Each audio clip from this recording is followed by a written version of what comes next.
It all begins in the divine realm, an incredible place full of floating islands and wonderful waterfalls, where the most powerful beings in the universe live. We're then taken to a huge coliseum in the middle of a forest, as the announcer asks for everyone's attention for what's about to happen on stage. A red-haired goddess watches over everything as the narrator introduces a human who possesses a power greater than that of the gods themselves. Then, important historical figures watch as the strongest hero in Greek mythology prepares to make his grand entrance. At this moment, we discover a ceremony is underway to choose the new divine king, which is why all the gods have gathered to vote. Suddenly, we see a muscular hand gripping a club with great force as the energy around it begins to vibrate intensely. With an absurd impact, the warrior unleashes a blast of lightning in the middle of the arena, leaving the entire audience impressed by such a display. Then appears the legendary demigod Hercules, showing off his muscles and holding his weapon as golden lightning surrounds his imposing body. The brute gives a confident smile,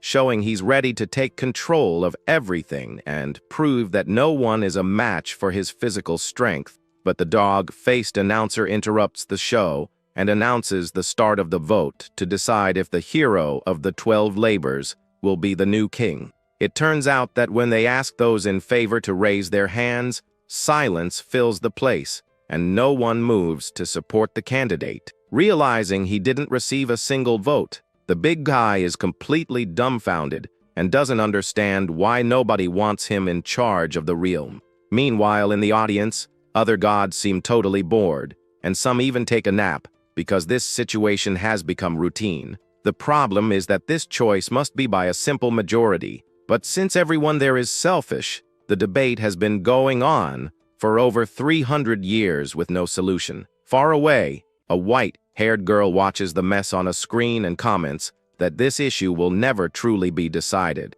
We find out that this young girl is actually the current god king, Zeus, but she's bored to tears with all this unnecessary bureaucracy. Then, the short girl starts jumping on the throne and demands that her assistant think of something much more exciting to pass the free time. The secretary suggests organizing a fighting tournament, but the ruler thinks the idea is a total drag because she doesn't want to repeat what's been done before. With a sinister look, the little one warns that if it were just a test of strength, she would take everyone out in the blink of an eye. Finally, the assistant remembers that a calamity has emerged in the underworld. While the sovereign confesses, she's already forgotten the problem's name. The assistant is shocked that her boss forgot about such a serious problem and gives her a stern look for her lack of memory. Then she recalls that a gate appeared out of nowhere in the middle of the city, causing a huge explosion of purple energy on the pavement. This portal appeared without any warning, catching all the humans completely by surprise with its sudden arrival. Right after, a giant, dark gate manifested in the human world, floating among the dark clouds in the sky. With that, a shower of fire meteors began to fall from the sky, destroying everything and terrifying the population below. On top of that, to the humans' despair, the gate released several creatures, one after another, to attack the planet. First, some small, green creatures with red eyes shining in the darkness of the night came out of there. These monsters were wild goblins that soon began to attack the defenseless people running through the city. Humanity called this event the Gate of Ruin, or Ragnarok, and the situation became very serious for everyone. Back in the divine realm, the assistant is worried, but the queen doesn't seem to care and even praises the humans for trying hard. Suddenly, the white-haired girl stands up from the throne as if she's had a brilliant idea to solve her boredom. With a mischievous smile on her face, she tells her helper that she's just thought of something really good to do. The new rule for choosing the king is that whoever makes a contract with a human and solves the gate problem will be the winner. The ruler explains that this would serve as a limitation for the gods and would be fun like a game for her to watch. She continues, saying that the candidates can cooperate or eliminate each other, as the savior will be the next king of the gods. With an excited shout, the little one announces the start of a battle royal where gods, heroes, and humans will form teams. 10 years later, in the human world, we see a guy getting chewed out by a blonde bully who throws a bucket of water on him. The blonde guy complains that he's wasting time training a useless person, but suddenly a giant explosion happens in the background. Everyone is startled by the explosion, and one of the boys tries to see what's happening amidst the smoke and fire. In the middle of the confusion, giant ant-like monsters appear and start attacking, while people run in desperation. Amidst the chaos, a figure in flames attacks one of the giant insects with a swift and precise blow. From the flames emerges a mysterious hunter who floats in the air, enveloped by an overwhelming golden power. We find out he is Yuzuki Kamio, ranked 5th, and the contractor of the powerful sun god Rei. The hero is super popular and receives several fan letters as he floats through the city with his flames. Some students comment that he defeated the monsters with a single blow, and that hunters with gods are insane. Then the blonde bully turns to the red-haired boy and says that he must feel it more than anyone. He is Hinata Kamio, Yuzuki's older brother, an F-rank support who has no divine contract. Meanwhile, the famous hunter watches the city from the top of a building with a blank expression on his face. Suddenly, the talented young man's face changes to one of pure rage, showing his dark side. Elsewhere, the blonde guy and his friends corner Hinata and ask if he and his brother are really twins. One of the boys mocks him for being an F-rank with no contract while the bully pulls his hair hard. At that moment, a mysterious figure appears at the end of the alley, and the bully's eyes go wide with fear. The newcomer is Yuzuki, who asks with a smile if he can join in on the fun too. With that, the bullies are terrified and run out of the alley as fast as they can. The weaker brother thanks his savior, who gently and protectively ruffles his hair. The young hero advises his relative to stand up for himself, or else people will keep taking advantage of him forever. But out of nowhere, the popular one throws a violent punch into his brother's stomach, who doesn't understand the sudden attack. The poor guy spits up a strange liquid and falls to the ground, feeling unbearable pain from the blow. The black-haired boy says that only he is allowed to bully his older brother and no one else. To top it off, he kicks the guy on the ground and states that being weak is completely pathetic. With his foot on his brother, he says the poor guy can't even protect himself from danger. Suddenly, the aggressor notices a mysterious shadow on the roof of a nearby building watching the scene. The dark figure with purple eyes tells the boy to continue and enjoy the moment of humiliation. Then the younger brother tells the other to savor the pain of being looked down on by everyone around him. Lying on the ground, the redhead yells that if things were as they should be, all that power would be his. The black-haired young man becomes furious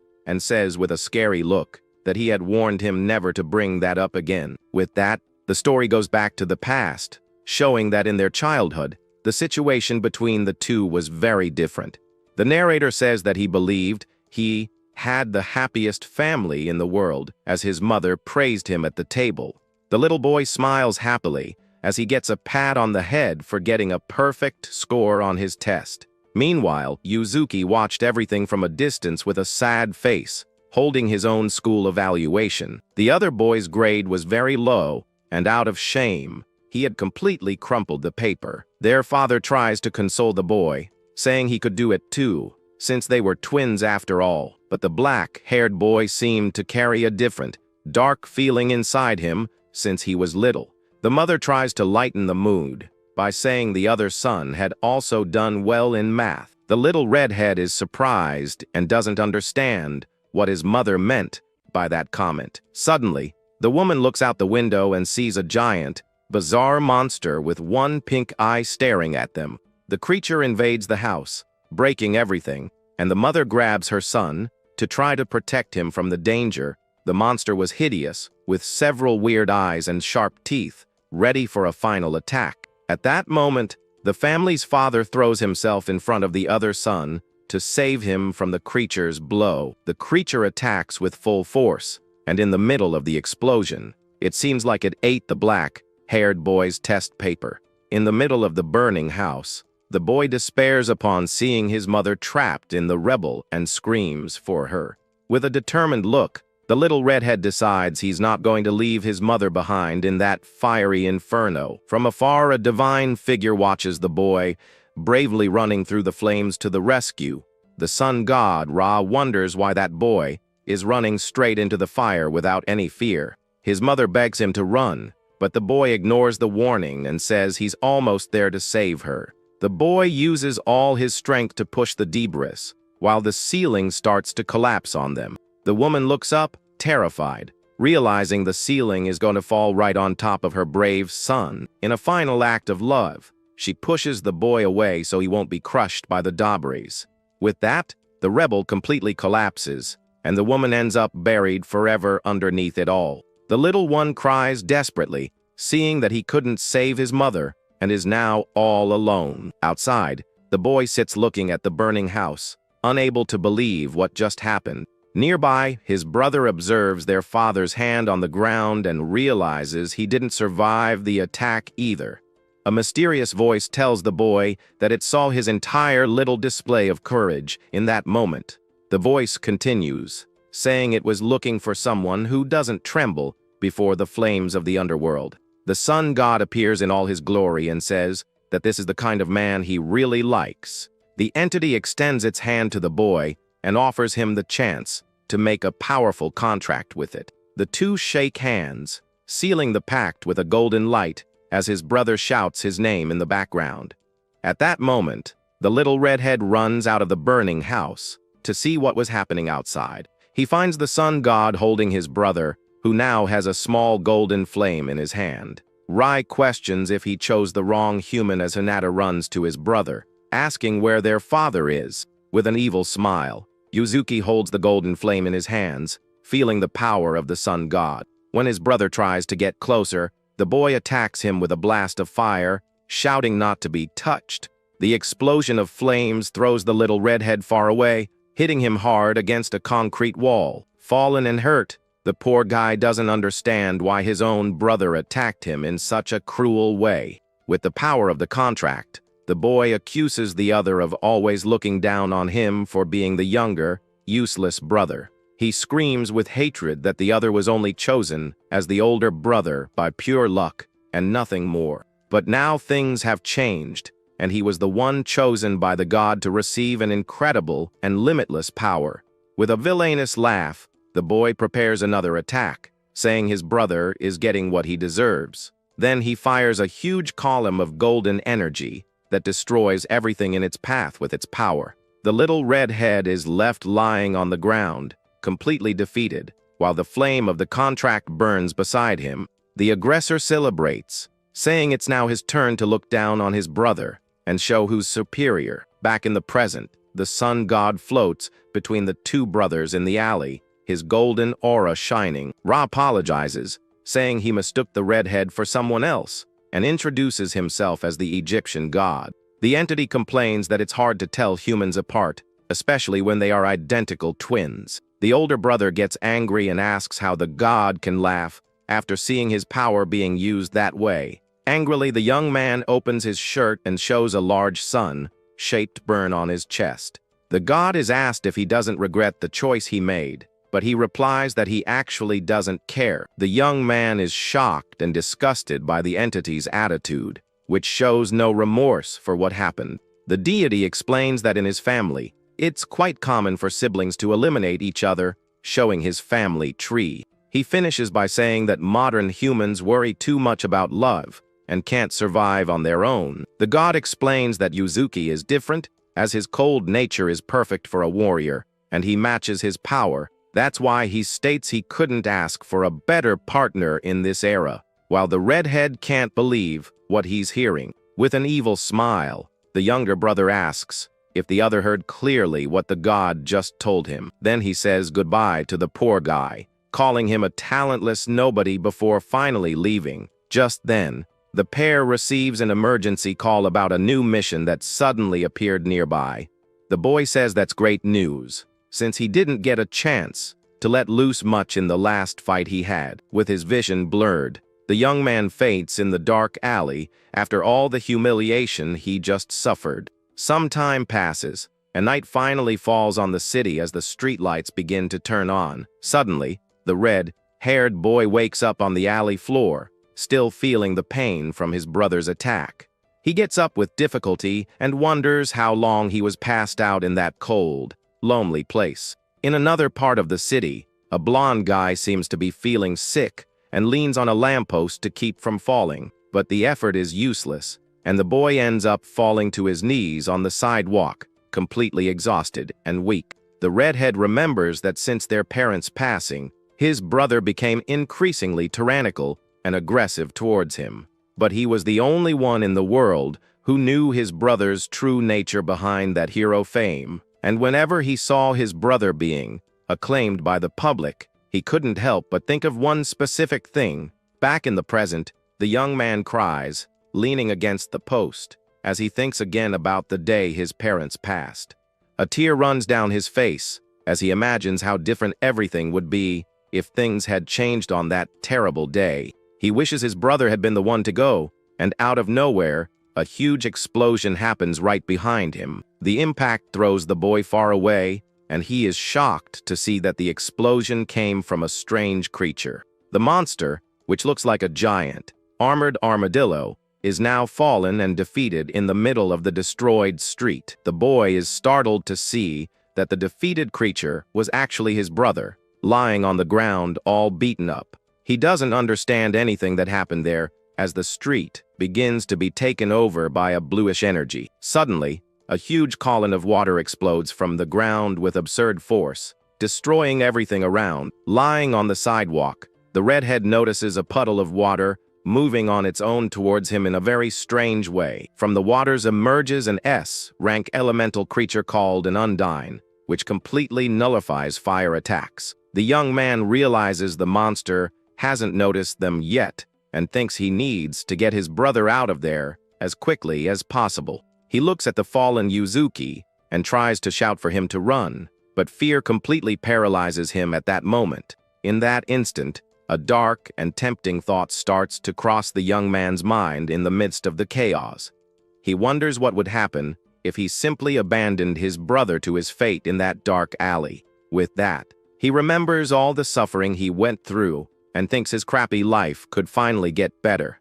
The poor guy is frozen on the ground, completely torn between saving his brother or letting fate take its course. Suddenly, a mysterious and dark voice asks why he is suffering so much with that decision. The voice says this is the perfect chance for him to get revenge, and all he needs to do is look the other way. The entity tells the young man to look at the water creature, which is now approaching his unconscious brother on the ground. The voice continues, saying it knows about his envy and that if he leaves his brother there, his wish will come true. With this, he realizes that if he does nothing, his wish for his brother to disappear will finally become a reality.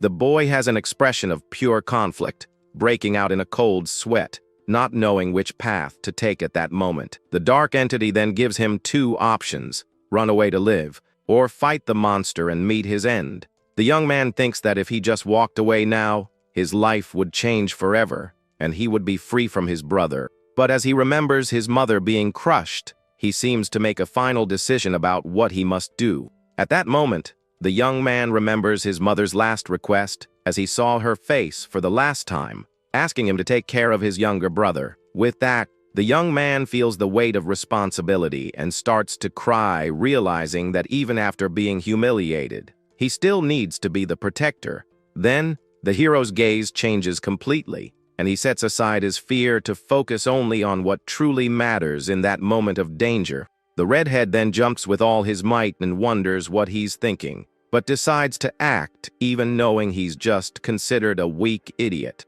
But even though he hates his relative, the boy throws himself in front of danger and states that he is still the older brother and therefore won't run from the fight. Meanwhile, the dark entity comments that his heart is too soft and that this excessive kindness is just foolishness of the highest order. Suddenly, the shadow shows a sinister smile and admits that deep down, that attitude is something noble and worthy of its full attention and respect. Then the mysterious voice reveals that it has taken a liking to the boy and offers a powerful contract so he can finally change his destiny once and for all. The young man is confused and yells, asking who that bizarre figure is, while the shadow says he shouldn't worry about that right now. At that moment, the water monster prepares to attack with full force, as the atmosphere around them becomes increasingly heavy and dangerous for the two. With an intense glow, the elemental creature concentrates its blue energy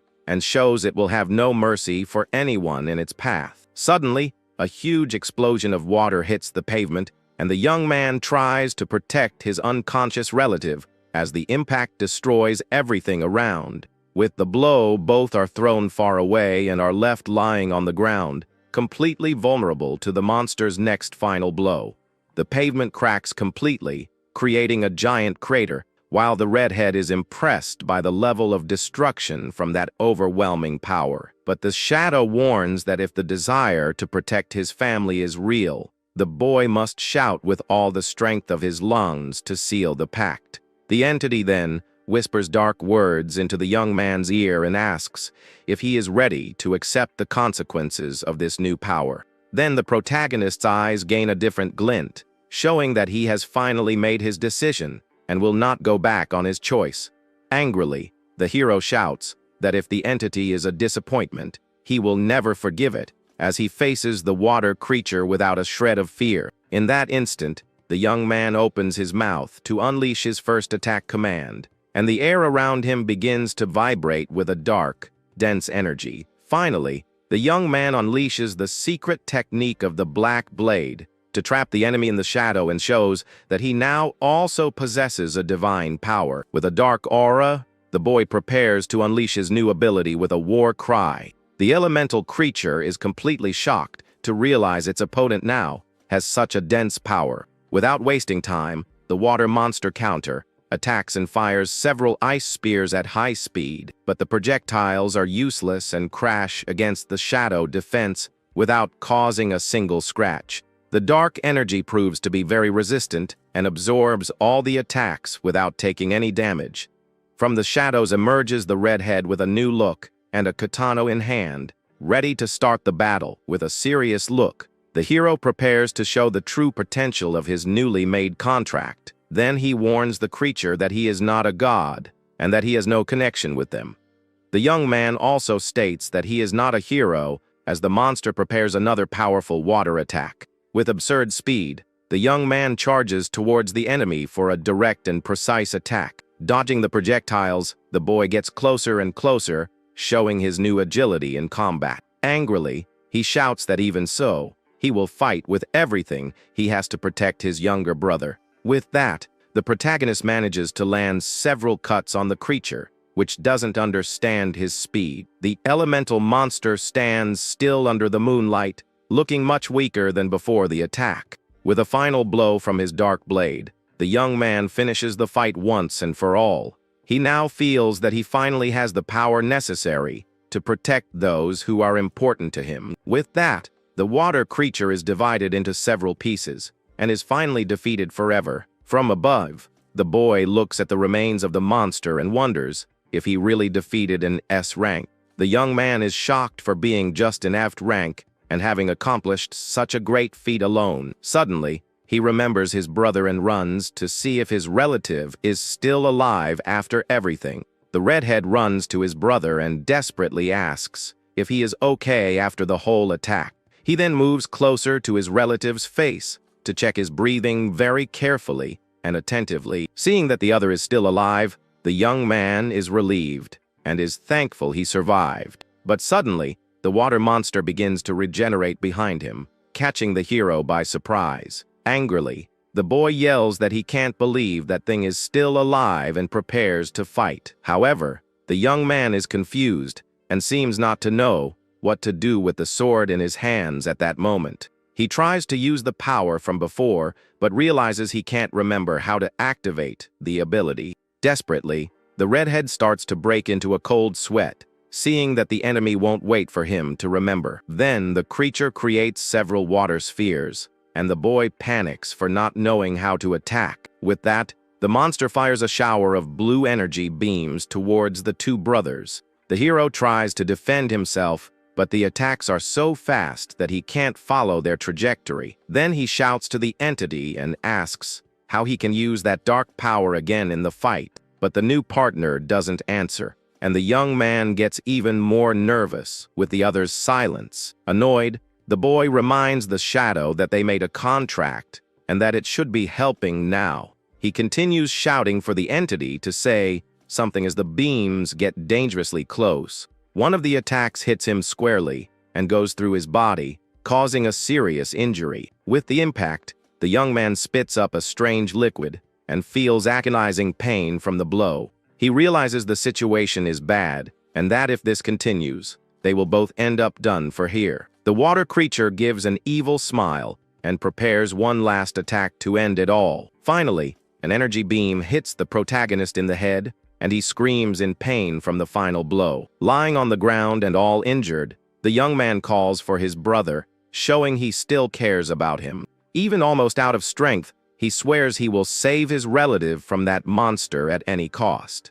With great effort, the boy leans on his katana and tries to get up to continue the fight. Suddenly, his eyes begin to glow with an intense red light, showing his new determination. A red energy emerges from his chest, and he prepares to unleash all his hidden power. The young man wonders what that was as the dark energy flows back through his sword. The black and red aura completely envelops him, and he feels the power of the contract once more. With a focused look, the hero concentrates so as not to lose control of that overwhelming force. Strange talismans appear around him as the dark energy expands across the battlefield. Seeing this, the water creature wastes no time and concentrates a huge sphere of power to attack. Then the monster fires a beam of blue energy with full force in the protagonist's direction. But the redhead gives an evil smile, and his eyes glow, showing he is no longer afraid. Without backing down a step,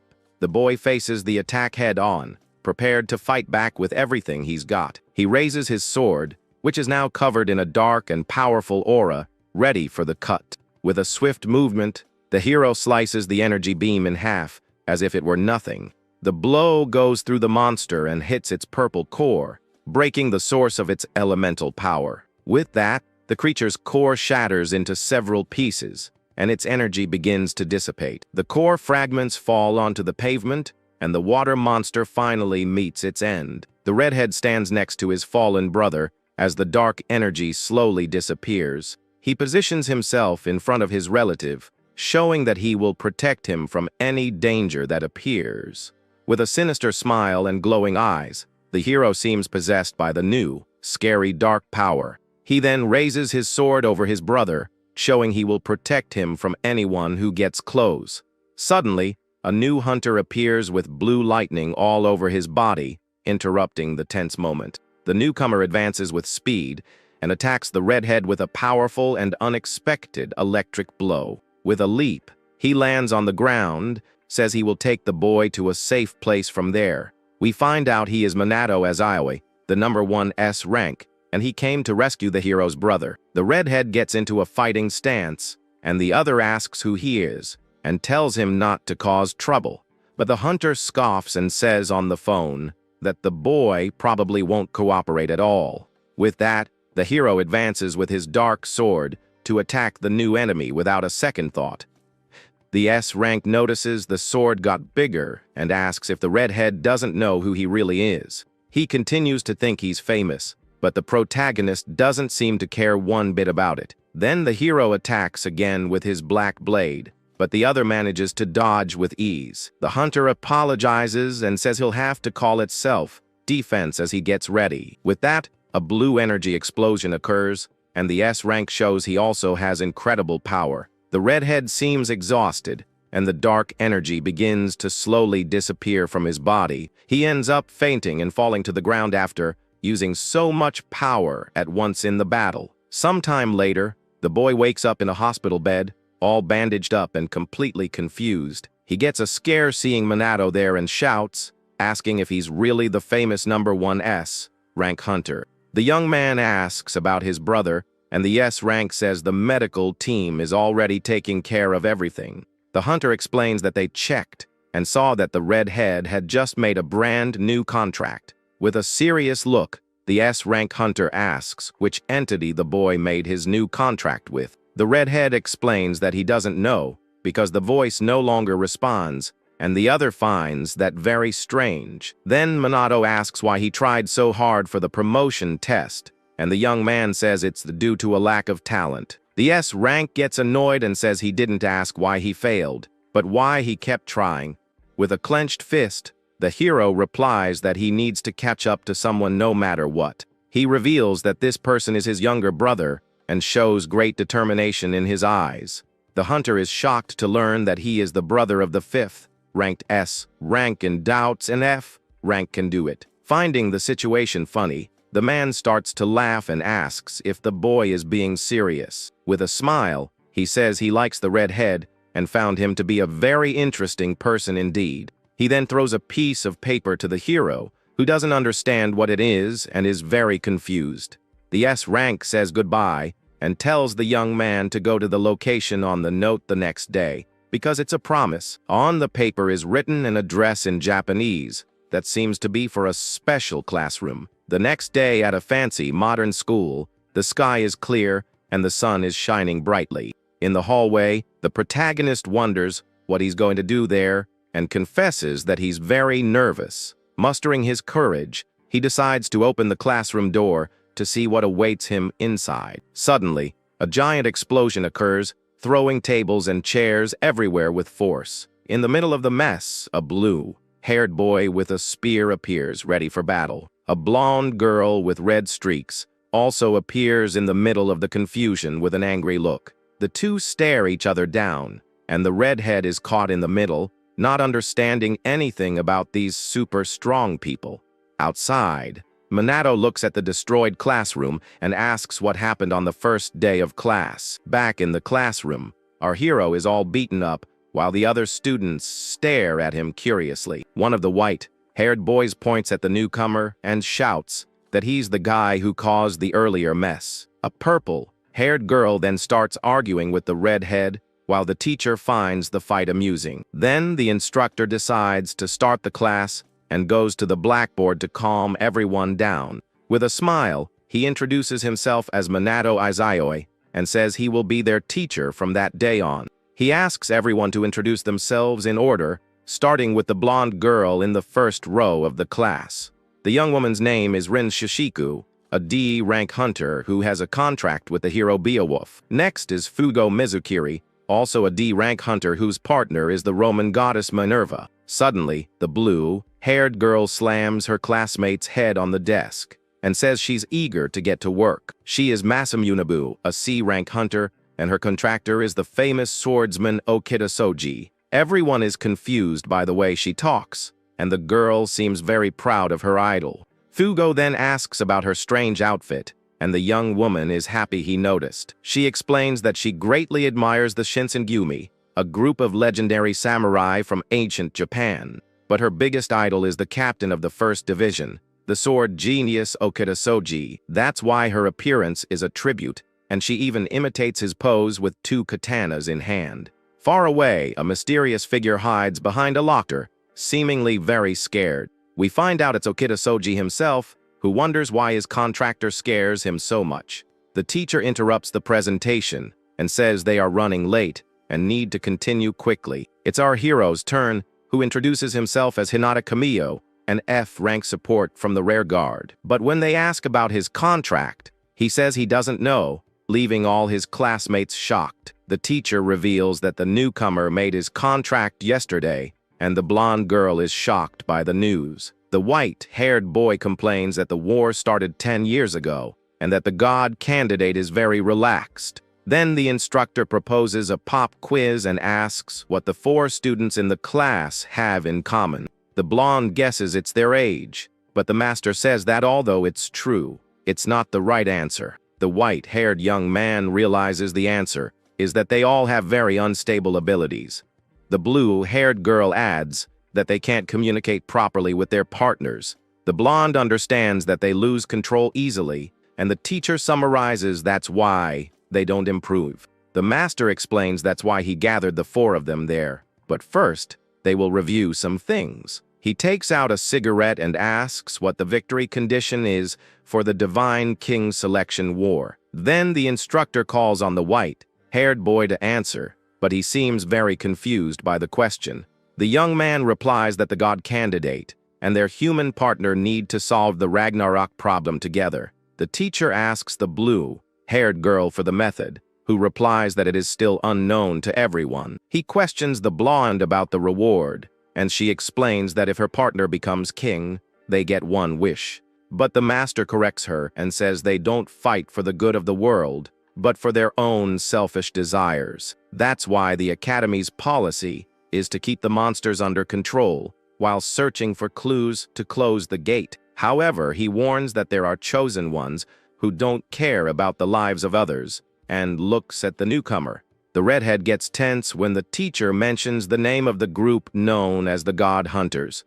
The instructor confirms and explains that there are two major organizations trying to solve Ragnarok in the country. The first is the Academy, and the second is this dark group, but in the end, only one can win the war.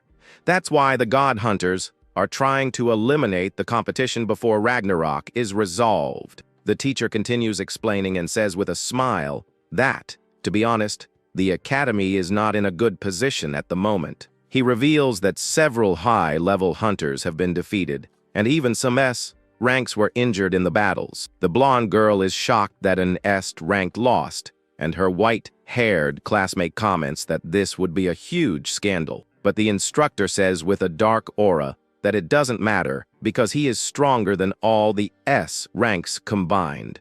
The blue-haired girl is impressed by his confidence, while the other young man seems very annoyed by the arrogance. Minato returns to normal and explains that's why it's urgent to strengthen their forces, and he gathered all those promising young people there. All the students get super excited when they realize they will receive personal training from the #1 hunter in the rankings. The redhead becomes determined and thinks that if he works hard there, he will surely be able to catch up to his brother. The master then turns to the newcomer and says that first, he needs to learn to control his power and work as a team. With a smile, he touches the boy's shoulder and tells him to try not to get taken out as he releases of blue energy. A bluish ray envelopes the protagonist's body, who doesn't understand what's suddenly happening at that moment. The young man is confused, and when he opens his eyes, he realizes he is no longer in the classroom with his classmates. He is now on a desolate battlefield, full of swords stuck in the ground under an orange sky. The young man looks around and wonders where he is as he sees countless weapons and torn flags everywhere. Desperate, the redhead starts running and shouting for the teacher and his classmates, but no one answers his call. He continues running alone through that strange place without finding a single living soul along the path he takes. Suddenly, the boy stops at the edge of a cliff and sees a mysterious figure sitting right below him. The silhouette says it's been a while since last night, and the protagonist is frozen with surprise. The young man recognizes the voice from the previous night, and the entity scolds him for his lack of manners when addressing a samurai. The entity then stands up and says it is in a good mood today, and will therefore ignore the boy's lack of respect. The redhead yells at the entity and asks why it stopped responding, but the samurai says he just lost interest. He explains that he was moved by the young man's determination, but the fight was a pathetic and shameful excuse. Therefore, the swordsman says the young man is not worthy of his power, and that it was just a one-time favor, not to be repeated. The boy then questions if the entity doesn't also want the Divine King's throne, but it immediately denies it without hesitation. The samurai reveals that he only intends to wander the mortal world and pass the time until this selection war is over. But the redhead doesn't give up and shouts with determination that he will catch up to his younger brother, no matter what. He then begs the entity called Kuroyasha to lend him its strength so he can achieve his goal. With a sidelong glance, the swordsman seems to have taken an interest in the boy's desperate plea before him. He then throws a sword to the young man and proposes a challenge. If he can wound him with one blow, he will lend his power. The samurai prepares for the duel, and tells the young man to pick up the sword from the ground to start the test at once. With a serious look, Koreasha holds his own katana and tells the boy to prove his worth at that moment. A frightening red aura envelopes the protagonist, who feels the immense pressure of the swordsman's power. With a trembling hand, the young man bends down to pick up the sword that is stuck in the ground right in front of him. He finally grips the weapon firmly and shouts that he will get through this challenge at any cost. With that, the hero runs with all his might towards the samurai, ready to deliver the blow that will seal his fate. The boy tries to attack, but Koreasha defends himself effortlessly, showing his superiority in battle. With a look of contempt, the samurai says the young man's blade can't even truly reach him. Enveloped by a dark energy, he asks if the boy is afraid to actually cut someone in the fight. He then warns that if the young man doesn't have the determination to cut, he will be the only one getting sliced that way. The blow hits the redhead squarely, and he is shocked to realize he was easily cut by the swordsman. The boy is completely confused as he sees the sword pass through his body without any difficulty. With the impact, he falls to the ground, and a pool of a red substance quickly begins to form around him. The swordsman then holds the young man's head and asks how it feels to be just an object. Koreasha finds the boy's reaction strange, as he seems to feel nothing at that moment. It turns out the redhead is just feeling very sleepy, and his eyelids begin to slowly close. Suddenly, he wakes up back on the floor with a start and realizes it was all just an illusion. The young man puts his hand on his neck and breathes a sigh of relief to see his head is still in the right place. But the shock was so great that he starts to feel very nauseous and has an urge to get sick. With that, he can't hold it in and ends up throwing up everything right there on the battlefield. The young man wonders if he just met his end and remembers the samurai cutting off his head without any mercy. The entity looks at him with contempt and calls him pathetic for his exaggerated reaction to the test. The swordsman explains that lords and heroes live in their own worlds created by their minds. To exemplify, he shows a vision of a huge war with thousands of soldiers fighting bravely. He continues, saying that in that place, everyone's life and passing are in his hands to decide. The redhead finally understands that it wasn't real, and the samurai tells him to go back to his world. A dark energy then appears behind the boy, creating a strange and mysterious passage in the air. The portal transforms into a gate, and the entity advises that he can return to the mortal world through there. The samurai says goodbye and mentions that they will probably never meet again after that day. But the young man clenches his fist tightly, showing he won't accept that farewell so easily. Standing in front of the gate, the young man seems to have made a final decision about his future from that point on. The samurai remains silent, waiting for the final decision of the boy who is standing in front of the gate. Suddenly, the redhead charges forward with a bluish energy on his sword, ready for a surprise attack. With a swift movement, he tries to hit the swordsman, but his blow is blocked with great ease. The entity then grabs the young man's wrist tightly, preventing him from continuing with the unexpected attack. With a single move, the samurai brutally throws the young man to the ground, showing his superiority. Lying on the ground, the boy apologizes, and Koreasha asks what the meaning of that action was. The protagonist confesses that he doesn't have enough determination and is afraid of cutting and being cut. Even with fear, he says he won't run away because although he couldn't save his parents, he still has his brother. With a shout of determination, the young man says he wants the strength necessary to protect his family. Upon hearing this, the swordsman seems a little surprised by the young man's new conviction before him. The entity then tells the boy to get up and says that it now recognizes his determination is genuine. The redhead is happy, but out of nowhere, he is hit by a powerful blow that throws him back with full force. The samurai explains that although he recognizes his will,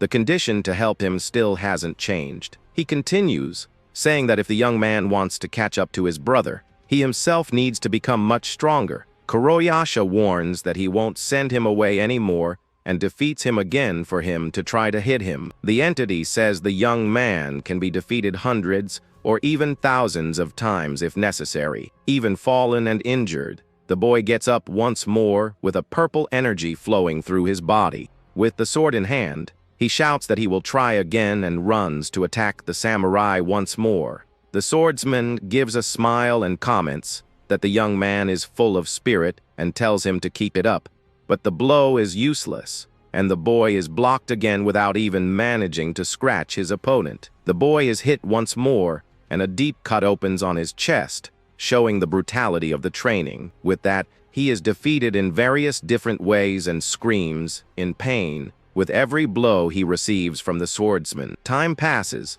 and the training continues tirelessly on top of a cliff under a dark and starry sky. Even exhausted and breaking into a cold sweat, the redhead refuses to give up and prepares for another round of combat. Lying on the ground once again, he says it's not over yet, and that he will continue fighting until the end. The entity then comments that this is already the 372nd time, and that the boy still keeps attacking head-on. Then the young man advances again with his sword and engages in a direct confrontation with the samurai, who has a purple aura. Suddenly, the swordsman is surprised to notice a change in his opponent's attack strategy. With a smile of pure determination, the young man shows that he has finally learned something from so many defeats. He shouts that he got the samurai, and his attack seems like it will finally hit the target this time, but the blow just grazes him, and the hero is frustrated for getting so close to victory and failing. Kuroyasha realizes that the repeated move was a bait, and the boy guarantees that next time he'll hit. The swordsman becomes thoughtful and admits that even a novice learns something after being beaten hundreds of times. That's why he decides to change things up and releases an even more powerful dark energy than before. With that, his sword transforms into a different weapon, covered by a purple and intimidating aura. The protagonist is shocked to see his master's weapon change shape right in front of him. The entity reveals that it has mastery of all weapons and summons several floating blades around it. He explains that in his time, you couldn't survive with just swordsmanship as he attacks the boy with a shadow. Now with a spear, the samurai attacks from top to bottom and pierces the redhead's chest without any mercy. The young man feels agonizing pain as the purple energy from the spear passes through his body, leaving him paralyzed. With a look of panic, the young man sees a dark spear pass through his head without him being able to react in time. The swordsman then switches weapons to a bow, and the boy is shocked by his opponent's new tactic. Desperate, the redhead tries to run to put more distance between them and escape the long-range attacks, but a purple energy arrow hits him squarely in the back, and he screams in pain from the impact of the blow. A huge hole opens in his chest, and he can see the samurai on the other side through the wound. The entity explains that things are different against long-range enemies, and that anything goes in a fight. Lying on the ground once more, the swordsman provokes him for having failed even at being defeated correctly. With a curved and shining blade, Kuroyasha says he will end the young man's suffering at once. But suddenly, the redhead attacks from below and manages to hit the samurai's chin with a surprise blow. The swordsman understands that all the pain the boy endured was to land a single, precise attack. With his hand bleeding, Kuroyasha is impressed by the strategy and determination of the young man before him. He then sheathes his sword and seems to have finally made up his mind about what to do with the young man.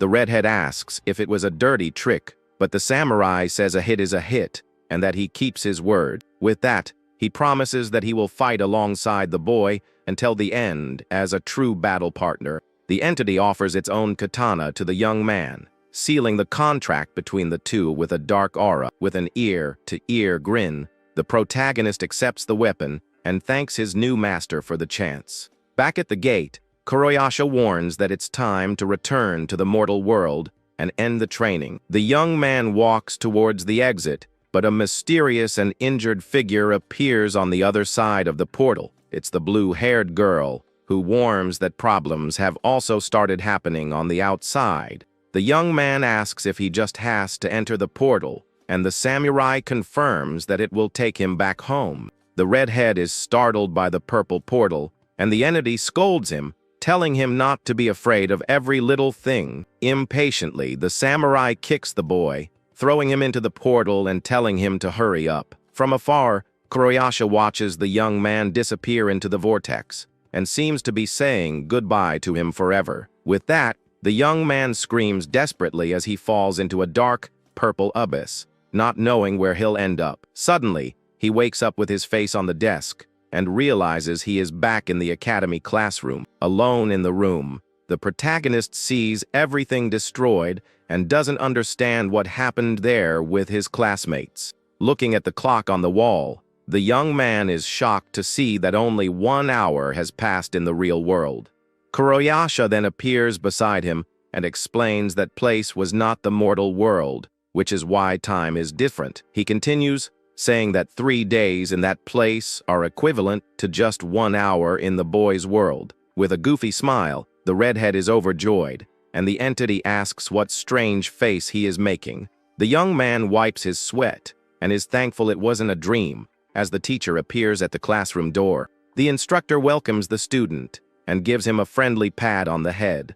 With a sideways smile, the master comments that it seems the special training went well for the newcomer. The entity vanishes into thin air, and the teacher asks if the boy managed to get along without being defeated. But the young man replies that he was actually defeated hundreds of times during the intensive training. The S-rank hunter is impressed, as normally, a single time is enough to shake anyone's mind. The hero asks the samurai to go easier next time, but he replies that there's no way he's doing that. The young man then asks about the other classmates, and the teacher points to the window outside. The redhead is shocked to see all his classmates fallen and defeated in the courtyard of the hunter school. He asks why everyone is like that, and the master says he didn't fight them directly, as he did with him.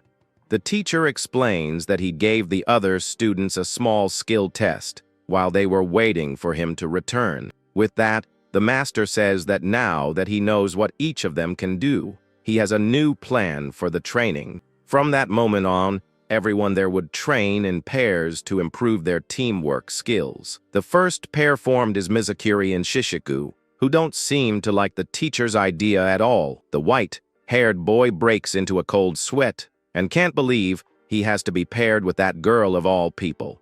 The blonde is not happy either and huffs in anger, showing she doesn't want to work with her classmate. The instructor then shows a poster with 2 straw dolls and explains what the pair's task will be. The white-haired young man complains and calls the girl a gorilla, but she gets furious with her classmate's insult. The master ignores the argument and says he will explain the rules on the training field, because if he leaves the 2 alone, they will fight. With that, he calls the next pair, which is Kamio and Ibu, and the blue-haired girl seems very excited about the partnership. The teacher explains that their training will be a serious fight, with abilities allowed to test their limits. He then tells the 2 to go on ahead, and they start walking down the school hallway side by side. The redhead tries to start a conversation with his classmate, but she seems very focused on the path ahead. The girl says he doesn't need to be formal, and that he can call her Masamune, since they are the same age. The young man is a bit embarrassed, but agrees to call her by her first name, and she calls him Master. Suddenly, the young woman stops and asks if the teacher didn't say he couldn't talk to his contractor. She continues, saying she noticed his partner was scared and wanted to know if it had to do with that. Okita then runs off terrified, and the girl yells at him, not understanding why he is so afraid of her. The young woman explains that since they made the contract 10 years ago, she has done everything to get closer to him. She even filled her room with photos and posters of her idol, but it seems that only scared him even more. She continues, telling how she visited all the places connected to her idol, taking photos and notes about everything. The young woman explains that she researched his life day and night since childhood to completely understand her hero. With that, the girl says she constantly talks to her partner to show how much she respects and admires him, but she shouts in frustration and wonders why the swordsman doesn't return all this love she feels for him. The redhead thinks that maybe her obsession is a bit exaggerated as the two face each other in the middle of the gym. Then the protagonist summons his partner, Kuroyasha, who appears behind him with a dark and powerful aura. With that, the young man assumes a new form and prepares for battle with a katana in hand and a determined look. The blue-haired girl is super impressed with her classmate's resonance and praises his gallant appearance. With a confident smile, the young man reveals that this is the first time he's managed to resonate on his own. Then the girl challenges him to a fight, and he asks, confused, if she won't resonate with her partner too. She explains that she can't resonate because her contractor seems to avoid her all the time and doesn't talk to her. Even so, the young woman tells her classmate not to worry because she will fight with everything she has anyway. Without wasting time, the girl unsheathes her sword with a swift movement and prepares for the attack. With a powerful leap, she advances through the air and attacks the redhead from above with her sharp blade. Observing the scene, Kuroyasha seems interested in the girl's skill and lets out a sound of surprise. The swordswoman reveals that her family has a sword dojo and that she is an assistant instructor there. The entity then warns its partner to be careful because that little girl is not just playing around. Enveloped by a fiery aura, the young woman shows her power, and the redhead realizes she is strong even without resonance. With that, their swords clash with full force, creating sparks and showing the power of the impact. The battle intensifies, and the two exchange several rapid blows in a fierce swordsmanship contest. In the middle of the fight, the entity speaks to the redhead, and the young man gets annoyed, asking if it has to be right now. The swordsman says he wants to see the girl's full power and tells the young man to make her resonate no matter what. He then explains that if the opponent is a samurai, there is a very easy way to make her cooperate with him. The protagonist agrees to try as the girl prepares for a powerful blow with her sword. The redhead also assumes an attack stance, with his katana glowing with a dense, purple energy. With a swift movement, he advances to attack, and the young woman is surprised by her classmate's new tactic. She notices something strange about her opponent's sword, and her eye reflects the dark energy that envelopes it. With a look of astonishment, the girl sees the dark blow approaching her faster and faster. She tries to dodge but realizes she won't be able to escape in time from that final and precise attack. In a last attempt, the young woman prepares to defend with her own blade, but it seems too late. Suddenly, another figure appears and blocks the attack with a different weapon, to everyone's surprise. This new warrior begins to concentrate a huge amount of green energy in his hands to retaliate. With that, he fires a beam called the Meteor of Wisdom with overwhelming and destructive power. The attack hits a bizarre creature with a scary mask and razor, sharp teeth squarely. The monster is then caught by this blow, which ends up injuring it, and the enemy is defeated and dissolves into several blue pixels, while the redhead celebrates the victory. With that, the whole team comes together and celebrates, saying their coordination was simply perfect. Excited, they decide to have a party at one of their houses, while the protagonist seems a bit annoyed. But suddenly, the redhead notices a strange machine in the back of the hall and wonders what it is. Then, a pair of mysterious hands fiddles with the machine's gears and activates a secret mechanism. With that, the man in the suit activates the machine, and a purple portal opens behind him from which two figures emerge. With a huge smile, he congratulates the young people for passing the test and praises the fight they had. The redhead is confused and thanks him awkwardly, asking if that guy is one of the academy's instructors. The mysterious man apologizes for bothering them, but says he has a proposal to make to the young people there. With a sinister look, he invites them to join his group, the feared God Hunters. Back in the fight, the blue-haired girl is shocked to see her classmates' swords starting to resonate. She then takes a stance and says she doesn't know who they are, but won't let them lay a finger on the boy. Her partner, Okita Soji, the captain of the 1st Division of the Shinsengumi, finally appears to help. The swordsman tells his partner to ready her sword, and the young woman is thrilled to see him in action. He offers his strength to finish off those troublemakers as he faces the protagonist and his entity. Kuroyasha gives a smile and asks his partner if it wasn't exactly as he had said it would happen. The redhead returns to normal and apologizes to his classmate, explaining what his entity had just said. The entity explains that samurai trust their instincts and feel compelled to protect the weaker ones. The young man asks what he should do as he watches the girl from afar through a circular vision. With a dark voice, the partner whispers in his ear and gives a very direct order for him to eliminate the girl. The hero shouts for the entity to stop joking, but explains that it's just to pretend he's going to do it. The redhead then explains that's why he tried the attack, and we see Okita all nervous and trembling with fear. The girl's eyes light up, and she realizes her partner really cares about her after all. With tears in her eyes, the young woman says she was sure he hated her, and that's why she was so happy now. She continues, saying she thought she would never be able to talk to him again, as the swordsman looks away. The swordsman holds the girl's hand and apologizes for making her feel that way, explaining he chose her because he recognized her worth. He then asks the young woman to fight alongside him, and her face blushes with happiness upon hearing the invitation. The girl then bows in gratitude to the redhead, and the young man says he just wanted to see her full strength. The young woman then says that it might be a poor excuse, but as a thank you, she will show her power. With a new appearance and a different sword, she prepares to show her true strength in battle. The protagonist also wastes no time and spins his dark blade, preparing for the confrontation. Suddenly, a bluish energy begins to form on the gym floor, indicating a new attack. Then the swordswoman advances with her triple thrust technique, unleashing an overwhelming power.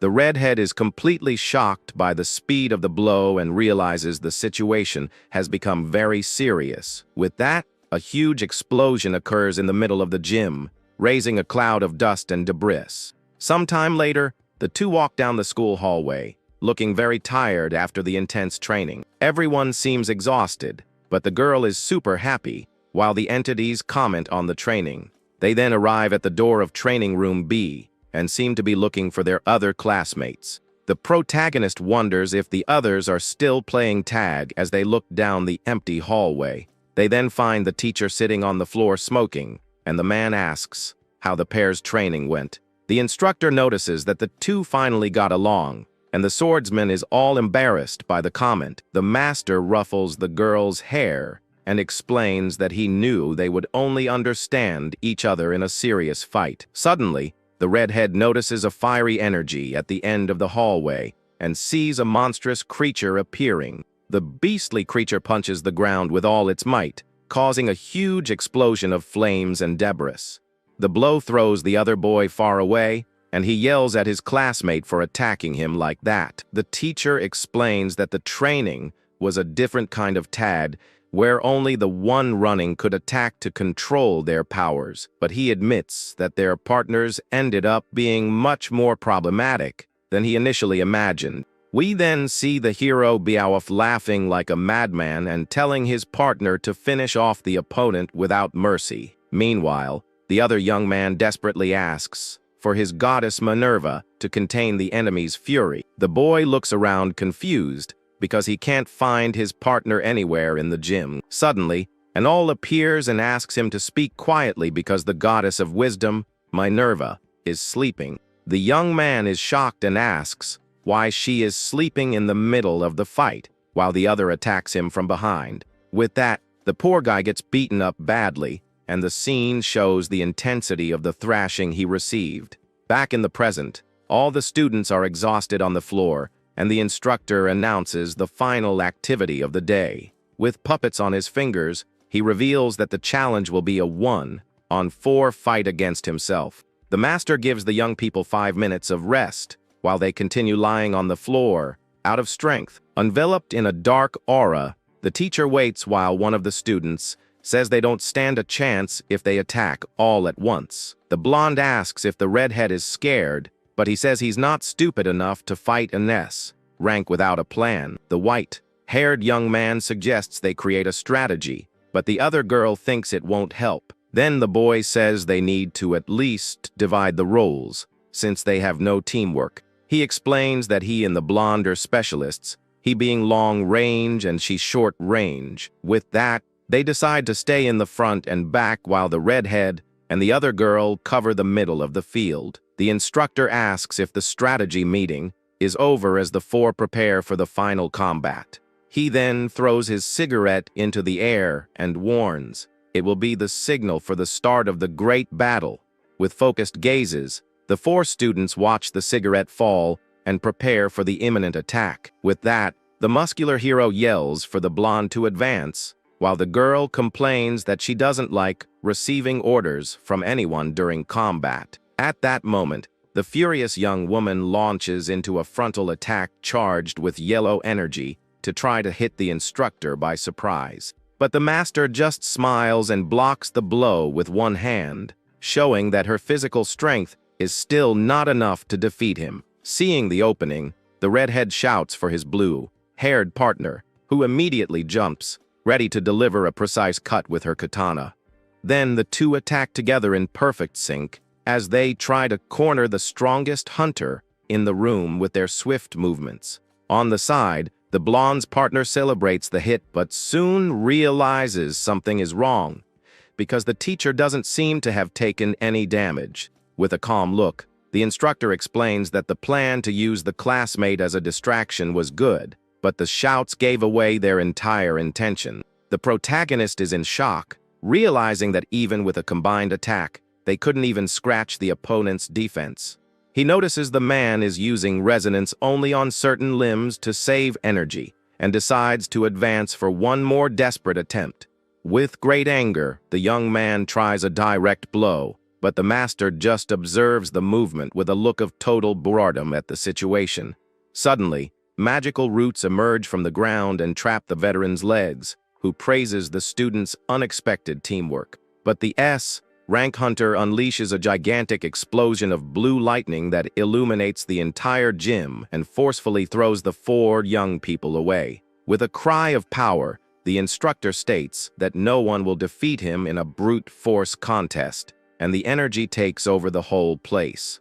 We then see the training room completely destroyed, with craters on the floor and debris scattered everywhere after the attack. The result is a total defeat in just 20 seconds, leaving the four newcomers lying on the floor, completely exhausted and out of breath. Catching his breath, the redhead wonders who that man's divine contractor is, since most S-ranks prefer to keep it a secret. The students discuss that some gods prefer anonymity, but the orange-haired young man still feels that something is very strange in the air. Suddenly, a childish voice comments that all of this is very boring, and the mood in the room instantly changes to something heavier.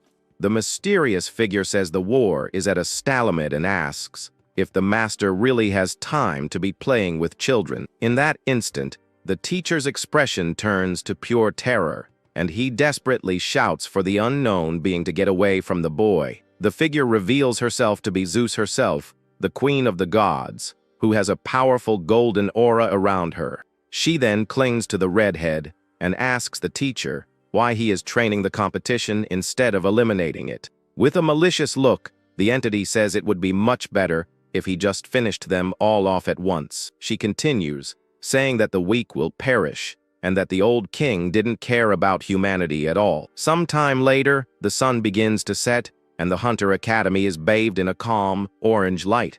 In the hallway, we see the result of the battle, with a hole in the wall and destroyed tables and chairs everywhere. Back in the room, the students are completely exhausted, and the white-haired boy complains that it was an exaggeration. The blonde also complains that they were dragged there and still had to fight against the strongest S-rank. The evil entity then appears again with a purple aura, showing that she was the final challenge of the day. With that, the white-haired boy asks if they really think they will be able to survive that training, but the blue-haired girl slams the table and shouts that they will never know if they don't try with everything they've got.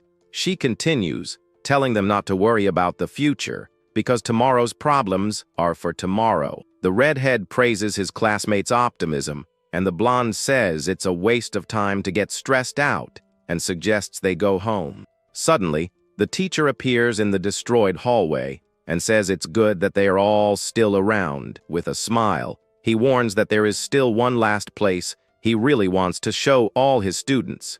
The students then begin to beg for mercy, as they can't take any more training that day. The master ignores their pleas and promises it will be very quick as he drags the young people across the schoolyard.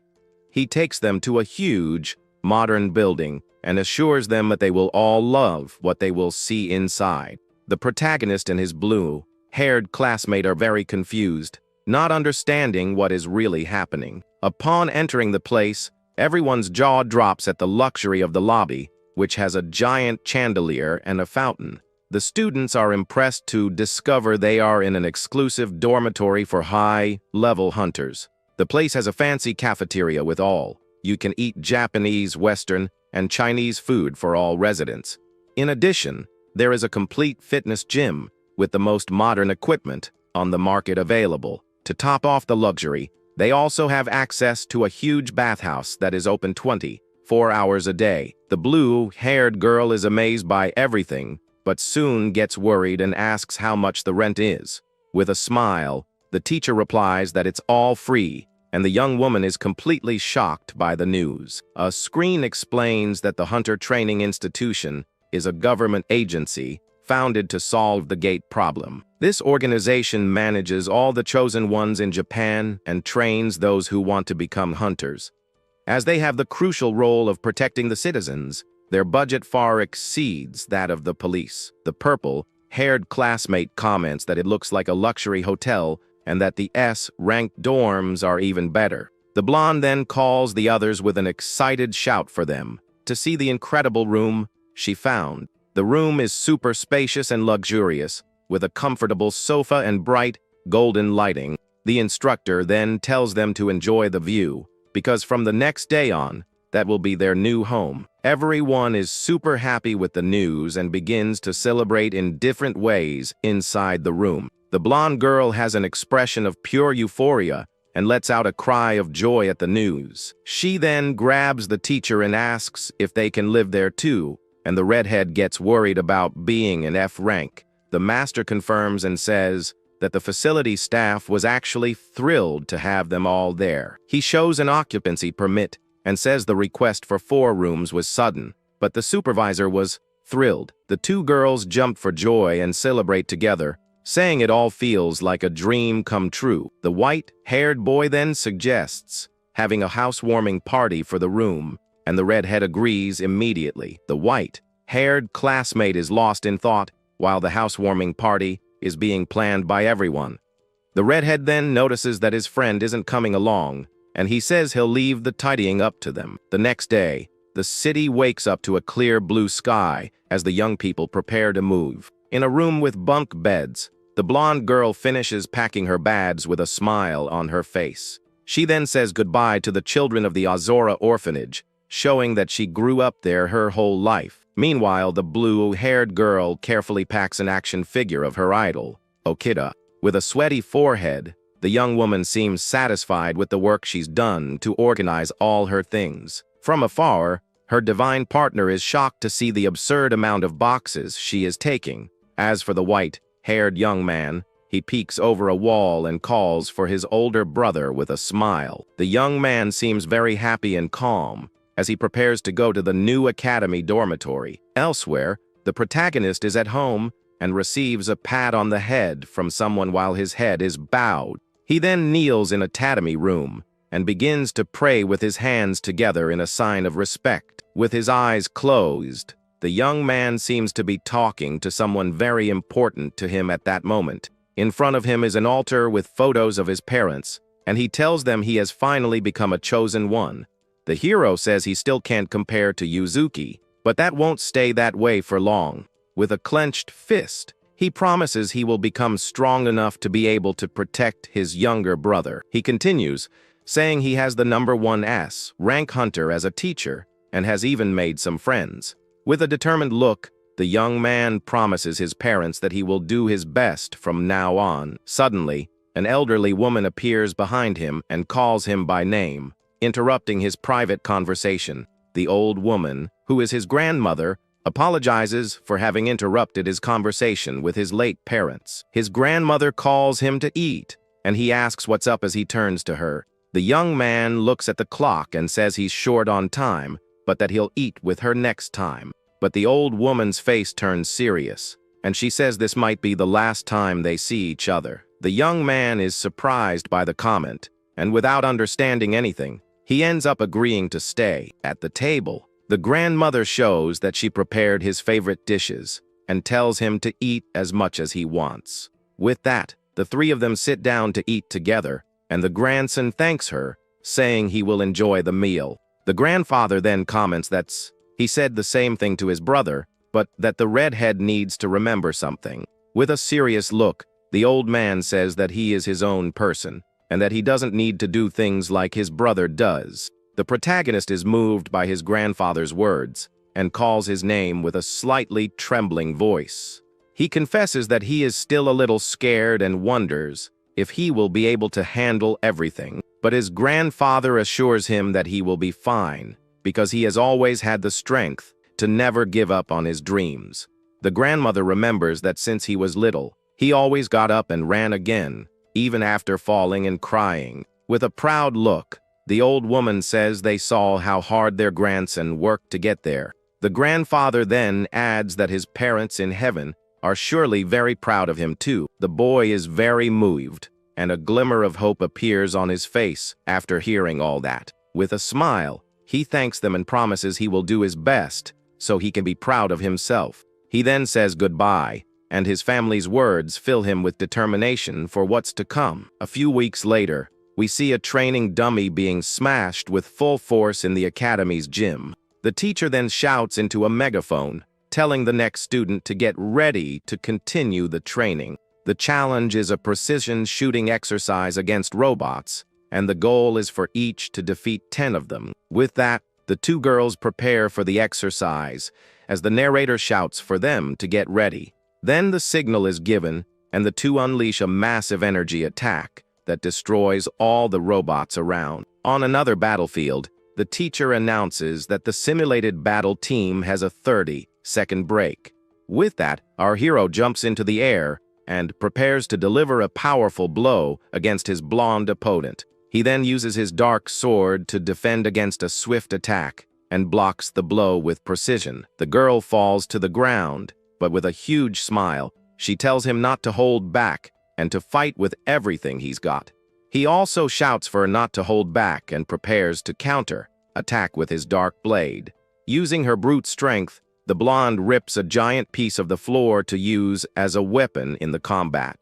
She then throws the huge piece of debris at the young man, who prepares to face the attack head-on. With that, the two clash in a gigantic explosion of energy that shakes the entire gym. After a while, the clock strikes noon, and the instructor praises everyone for their good work. He then announces the end of the morning's training as the students look completely exhausted. The blonde celebrates with her partner for not losing control, and the redhead admits he can't beat her in strength. The white-haired classmate argues with his divine partner because she fell asleep again in the second half.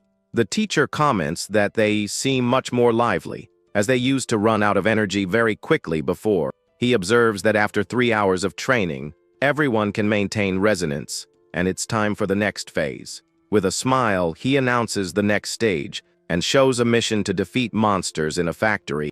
All 4 students have a look of surprise when they see that their first real mission has arrived. They are then taken to a huge industrial complex, full of pipes and metal buildings. There, an employee thanks them for their help and says he didn't expect them to arrive so quickly, praising the academy. The factory employee cries and complains to the redhead that he can't shut down the production line for every little thing. The young man then asks where the creature causing trouble is, and the man points to the sky. He looks up and sees several silhouettes of birds flying in circles right above the factory. Suddenly, the birds reveal themselves to be bizarre monsters with flaming skulls and glowing eyes.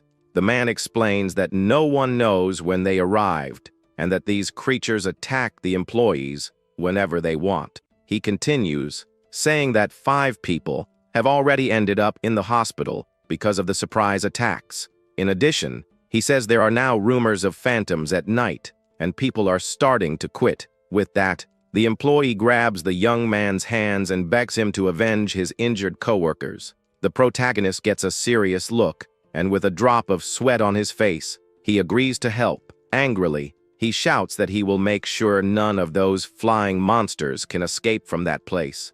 But now alone, he wonders how on earth he will manage to defeat something that flies so high in the sky. His divine partner then appears and asks how he made such a bold promise without having any plan in mind.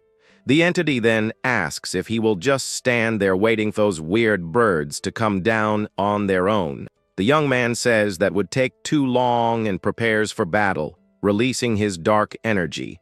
With that, he stomps hard on the ground, creating a shock wave that kicks up dust and stones around. Using the momentum from the ground, he launches himself into the air with his sword, ready for an aerial attack. The flying creature is completely shocked to see the young man flying towards it with speed. With a smile, he says that if they don't come down, then he just needs to get close enough to them himself. He then hits the creature squarely, and the impact of the blow throws him to the side with considerable force. But suddenly, he starts to fall and screams in surprise, not understanding what just happened. The redhead then goes into a total panic, realizing his risky aerial maneuver was not planned all the way through. Desperately, he shouts that he completely forgot to think about how he would land safely from that height. With an absurd impact, the boy hits the back of a parked car and causes a huge commotion on the street. Even all banged up, the young man lands on some soft bags, and his entity calls him a fool for being so reckless. But the hero gets up with difficulty and states that on the next try, he will manage to finish the mission for good. The young man then runs towards the danger again, while his dark master asks if he really intends to continue with this. High above, the flying creatures continue to circle the factory, waiting for the right moment to attack anyone who gets close. With a swift jump, the protagonist advances through the air again and shouts that the monsters will pay dearly for underestimating his strength. Suddenly, the hero is hit by a quick blow and spits up something, feeling intense pain go through his body in mid-air. With the impact, the redhead is thrown against a huge metal structure and is left breathless from the violent blow. Lying on the ground, the poor guy tries to catch his breath, while the swordsman warns that the creature has just been toying with him the whole time. The firebirds then watch everything from the top of a gas tank and seem to be waiting for the sun to set completely. The young man gets frustrated and hides with his hands on his face because he can't think of any way to bring down that monster. He then remembers the incredible weapon switching technique his master used during the intensive training in the shadow world. At that moment, the young man asks if he can do that too, but the shadow replies that mastery of all weapons requires a lot of training. But the entity decides to give its apprentice a chance and tells him to give it a shot, while the boy gets super excited about the idea. With that, the master teaches that the first step is to imagine one's own shadow as if it were a very soft and moldable metal. The hero tries to visualize a bow with all possible details, but realizes the task is much more difficult than he imagined. Suddenly, an explosion of purple energy envelops the protagonist's body, and he lets out a cry of surprise at such power. But the power ends up failing, and the samurai explains that it's impossible to create a bow without ever having touched one in real life before. The samurai tells his partner to wait and notes that the situation has gotten even worse than before. The two then look up at the sky and see a swarm of flying creatures covering the red moon. One of the birds unleashes a fiery and blue energy, showing that its power has suddenly increased greatly. To the hero's astonishment, all the monsters begin to merge into a single giant creature. The young man then remembers the rumors of phantoms and understands that's what the employee was talking about. With that, a colossal beast with blue and orange flames emerges and stares at the young man with hatred. The protagonist is shocked and shouts in disbelief that all those creatures have joined into one. Without wasting time, The giant monster attacks with an energy blast and destroys a metal tower. With the impact, several pieces of debris fly everywhere, and the redhead tries to protect himself as best he can. The entity warns him to use resonance, or else he'll end up becoming an easy target for the creature. He tries to activate the power, and his sword starts to glow, but the energy seems very unstable. Suddenly, the power manifests as a purple crystal in his hand, but soon begins to fade. The energy disappears completely, and the young man becomes desperate, not understanding what went wrong. With that, the flying creature approaches to attack, while the entity just observes the scene. The young man stumbles backward and keeps wondering why his power isn't working now. He shouts in frustration for not being able to use resonance as the monster prepares to attack. Desperate, the protagonist runs and hides behind some pipes to avoid being seen by the enemy. The giant creature flies over him, searching for its prey with a furious look. Lying on the ground, the samurai asks if he can use the power yet, and the young man says he will try again. With that, he sits down to meditate, and a purple aura slowly begins to form around him. But the attempt fails, and the young man wonders why the resonance stopped working all of a sudden. The entity then explains that is simply the limit of the vessel he currently possesses. The samurai then tells his partner to remember what the teacher told him a few days ago. With that, we go back to the classroom where the instructor is preparing to announce the topic of the lesson. The master writes on the blackboard and reveals that the day's topic will be about the power of resonance. The white-haired boy complains, saying they already know how to use it, and that the class is kind of useless. The teacher then challenges him and asks the young man to explain to the class what resonance is. The young man replies that it's when you take your partner's power, but the master finds the answer too vague. He explains that it is a technique to use the entity's strength as if it were your own for real, but the power of gods and heroes is too strong for a human body to handle it all. If the power is used carelessly, the user can lose control, or the ability might stop working. That's why each chosen one has a type of vessel to accept and withstand all this energy. The more resonance is used, the larger and more resistant this vessel becomes over time. Thus, the greater the capacity, the longer the resonance lasts, and the stronger the techniques become. The master explains that all the basic training they've had so far was to strengthen this. He then finishes by saying that it's up to them to make their partner's power shine, or be wasted. Back in the present, the samurai asks if the young man has finally remembered the important lesson. The entity explains that the fight has been going on for a long time, and that's why the boy's energy simply ran out. Therefore, the shadow suggests they retreat and let someone else take care of the monster, but the young man hesitates.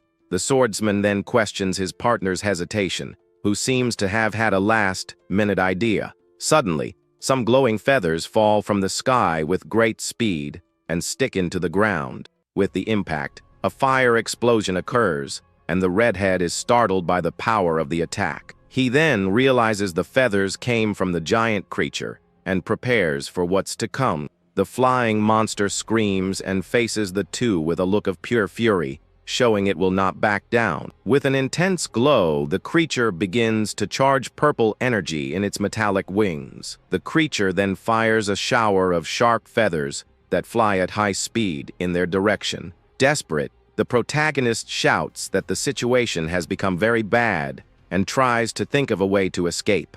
The entity tells him to run to the nearest building, and the two dash down the street as fast as possible. In the middle of the run, the young man notices something strange and sees the image of his divine partner superimposed on his own. One of the feathers pierces his leg, and the young man screams in pain as he falls injured in the middle of the street. The entity shouts for him not to stop, as he will become an easy target if he stays still on the ground like that. With great effort, the hero gets up and continues running, while the flying monster pursues him closely. The young man manages to hide in a narrow alley and tries to catch his breath after all the running. But the creature doesn't give up and appears at the end of the alley with its mouth open, ready to attack with full force. The protagonist breathes heavily and manages to hide behind some pipes to avoid being seen by the enemy. He then looks at his hand and sees that one of the monster's feathers is stuck in it and bleeding a lot. The samurai says they can't run anymore and that they've reached their limit with that injured leg. The entity advises that luckily the creature seems to have lost sight of them and suggests calling for reinforcements. But suddenly, the samurai looks at his partner with a look of astonishment and notices something strange. The young man begins to concentrate a purple energy in his hands, and the entity asks what he is doing. The young man says he is trying to form the bow, and that he felt he almost succeeded the other time, but the samurai shouts for him to stop, as it is a total and useless waste of time. The entity explains that with both of them almost out of energy, there is no way he can create a new weapon. The young man then remembers the master's instructions and thinks about how the shadow should be a soft metal. He continues the process and tries to remember the exact shape of the bow to be able to create it. With that, he remembers how Kurayasha used the bow in training and tries to visualize the image. The protagonist admits he didn't expect such a strong enemy and that now he can no longer retreat. Suddenly, the creature finds them and attacks with full force, destroying the pipes where they were hiding. The swordsman gets annoyed and confirms that the giant monster has finally managed to find them. He then shouts for his partner to run, while the flying beast prepares for a new attack. But the boy's look changes, and with determination, he says that's enough of this whole situation. With that, he finally manages to activate the mastery of all weapons with his dark energy. The monster doesn't wait and fires an energy beam from its mouth to finish them both off. The redhead then shows that he succeeded and creates a huge dark bow with the power of his contract. With a war cry, the hero draws the bowstring, preparing for the most important shot. He then fires a gigantic energy arrow that flies towards the monster with power. The blow hits the creature's core squarely, and it begins to dissolve into dark feathers. With the bow in hand, the young man observes the result of his attack with a focused and serious look. The creature is finally defeated, and the young man stands still as the dark energy dissipates. With a huge smile, he celebrates with his partner, saying he finally pulled it off. The samurai is speechless upon seeing that his partner managed to create a weapon out of thin air. As the adrenaline wears off, the young man begins to feel the pain of the wound and complains a lot. The entity wonders if it's a natural gift or an extraordinary level of focus. He then realizes that at this rate, the young man might even surpass his own limits. The protagonist calls his partner and asks what's up, but he says it was nothing important. Suddenly, the teacher appears and ruffles the boy's hair, praising his great work on the mission. He says the performance was splendid as the redhead prepares for his next challenge. With a new training weapon, the hero concentrates his energy and prepares for the attack. He then fires a training arrow with precision, showing his new skill with the bow. The instructor smokes his cigarette and seems satisfied with the result of the young man's training. The young man asks how he did, and the master says it wasn't bad at all for a rookie. With that level of precision, he guarantees the boy will do well in a real combat. The teacher comments that the redhead has matured a lot since his first mission and is proud. He then says that all 4 students have improved a lot and shows the others training hard. The blonde shows her brute strength by lifting a giant rock while screaming with effort. Her partner also shows his skill and uses a plant power to attack the target. The other boy releases a green energy and seems very tired after using his ability. With an attack of water and leaves, he shows he also has impressive elemental control. The blue-haired girl spins her sword and creates a tornado of blue energy to attack the robots. With a focused and serious look, she shows she is also ready for the next mission that comes. With a slash of energy blades, the blue-haired girl destroys all the robots at once. The protagonist is excited about everyone's progress, and the teacher comments on the next rank evaluation. He then looks at the calendar and realizes that at this rate, everyone might get great results on the upcoming test. Suddenly, the master remembers that the mid-year exams are coming up, and the students go into a total panic. With that, everyone remembers their horrible grades, and that because they are troublemakers, they never did well on tests. The white-haired boy turns and tries to get our hero's attention about the problem that's coming, but the poor guy has already fainted from fear, and his soul even left his body upon remembering his F-rank grade. The narrator explains that the panic is because the hunter department is very unique and different from the others. Once a year, a rank evaluation divides the students from F to S to determine who are the best. The problem is that the classification is decided by the exams, and the best move up while the worst move down. This creates a very rigid system where students with low grades are always looked down upon by others. The teacher apologizes and says he is not very familiar with this grading system at the academy. It turns out he was a genius who always got first place and therefore never worried about it. Back in the gym, the master says the test will be the special class's debut and that he is very excited. With a confident smile, he says he believes his students will surprise everyone on the test. The protagonist stays on the floor and looks at the instructor with a gaze full of determination for the challenge. Sometime later, our hero is getting his food in the cafeteria to have lunch with his friends. At the table, the blonde girl eats with gusto and is surprised when someone suggests a study group.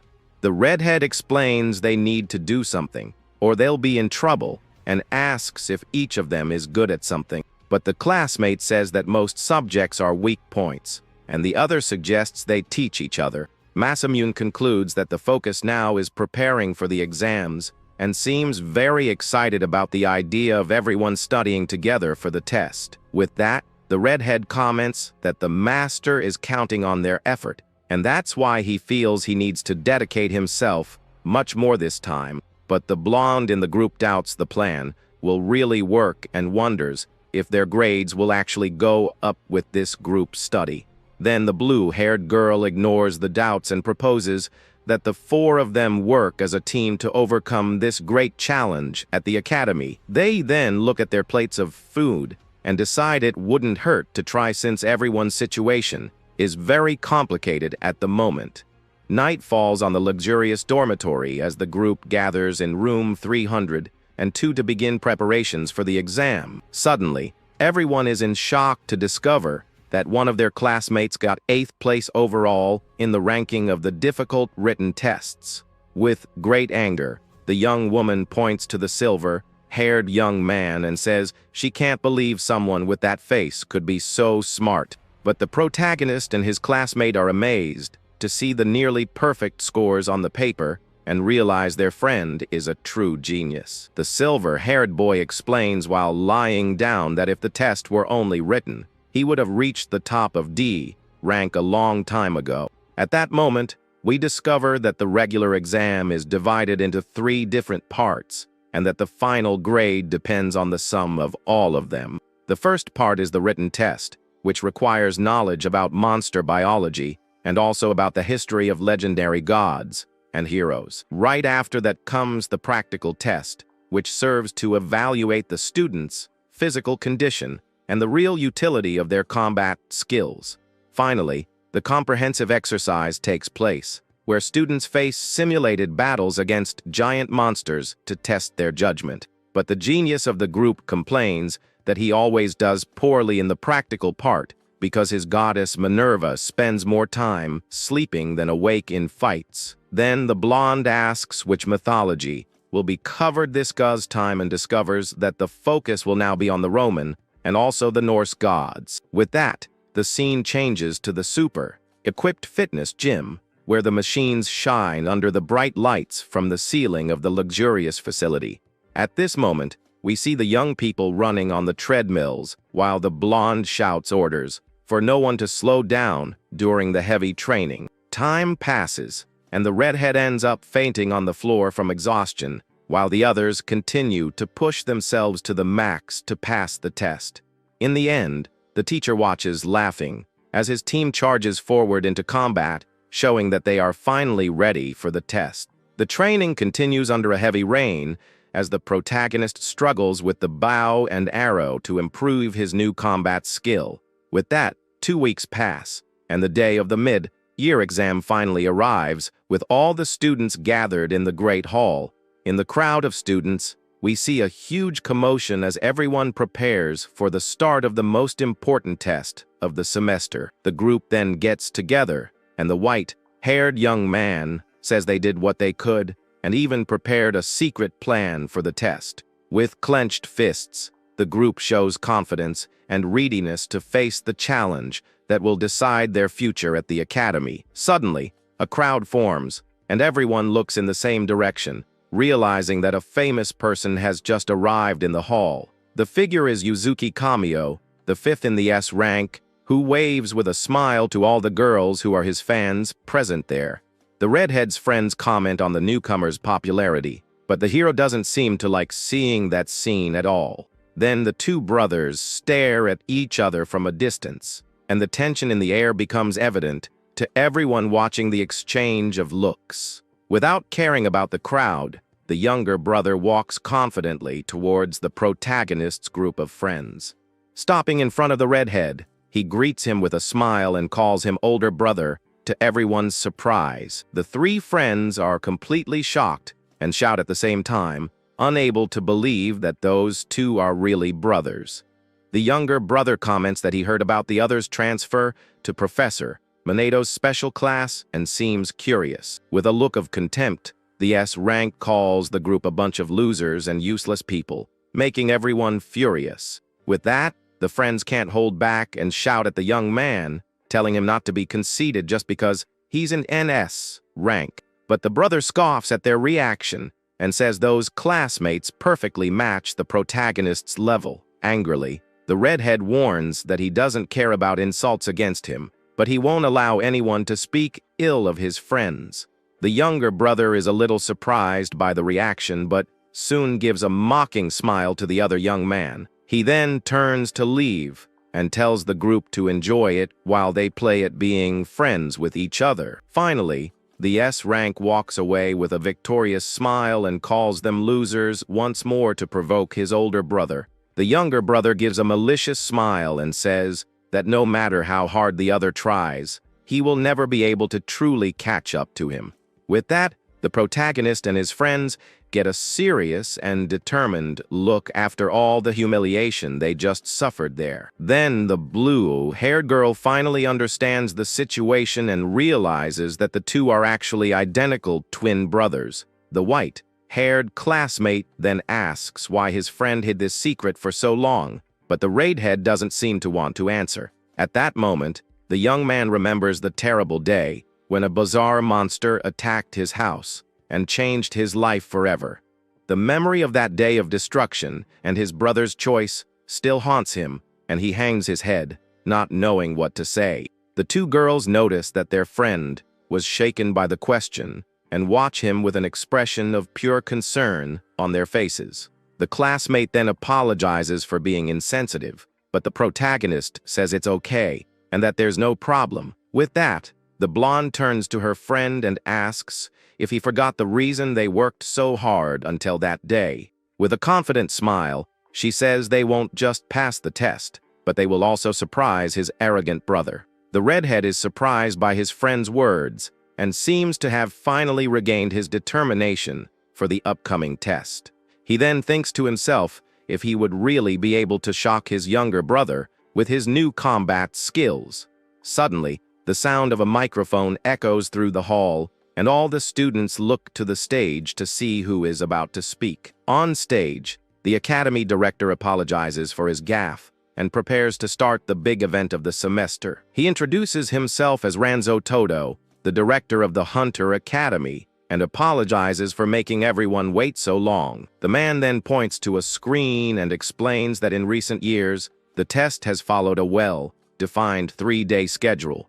He reveals that the reason for this is simple, as many students were losing their lives during the comprehensive exercise. That's why they use the easier tests at the beginning to eliminate the weaker ones and reduce the number of unnecessary passings. But with a serious look, the director announces that this time things will be different, and they will start with the most difficult exercise. All the students are shocked by the change, and the man says that if they thought it would be the written test, they were sorely mistaken. With a loud laugh, the director says they shouldn't think everything will go as planned, because their worth is tested in unexpected moments. A mysterious hooded figure then observes the speech as the man prepares to reveal the details of what is about to happen. Suddenly, the stage behind the director begins to shake violently and transform into something completely new and different. With that, a huge structure resembling a Japanese gate appears in the middle of the hall,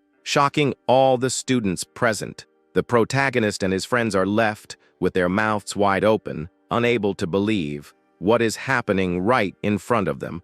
Then the giant gate opens, revealing a bright, purple portal that leaves everyone even more confused about the situation. From above, we see all the students gathered in the hall as the director observes each of their reactions with a smile on his face. The man announces that the exercise will be a group survival battle where the academy's classes will fight against each other. He explains that everyone will be sent to a virtual space, and the task is to eliminate all the creatures they find inside. With an excited shout, the director tells the future hunters to show all the results of their hard work so far. With a determined look, the redhead seems ready to face any challenge that comes his way during the surprise test. The man then asks the representatives of each class to come forward and prepare to enter the purple portal of the challenge. The first to appear is Jinichi-san, the first place of F rank, who seems well prepared with his tactical combat gear. With a war cry, the representative orders his team to advance,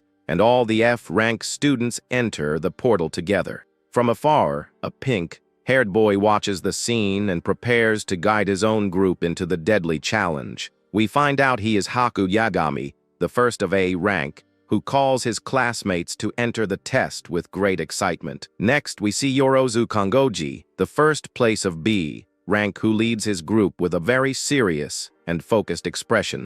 The next is Natsuki Sadam, the first of C rank, who seems a bit shy but is ready for the battle that is about to begin. With a golden energy, Makoto Ashiya, the first of D rank, shows great confidence with her overwhelming electric power. Finally, Yutahiko Aizen, the first of E rank, stretches with a bored look, showing he is not worried about the test at all. With that, the protagonist calls his friends, and they prepare to enter the portal with their new battle appearances.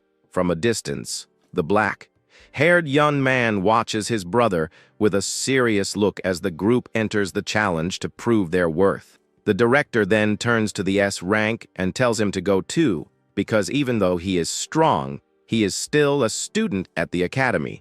The man then notices some blue particles in the air and seems to understand that the survival exercise has finally begun. Several floating screens appear, showing each team on its battlefield, and he confirms that the test has already started. The F-rank team appears on a giant wall and comes face to face with a huge golden dragon, ready for a final attack. The A-rank group is in a hellish scenario, fighting against several fire demons with great skill and power. The B rank ended up in an underwater city and now faces gigantic sea creatures with their water powers. Meanwhile, the C rank is in a forest and has to fight a Tyrannosaurus Rex that stares at them with great fury.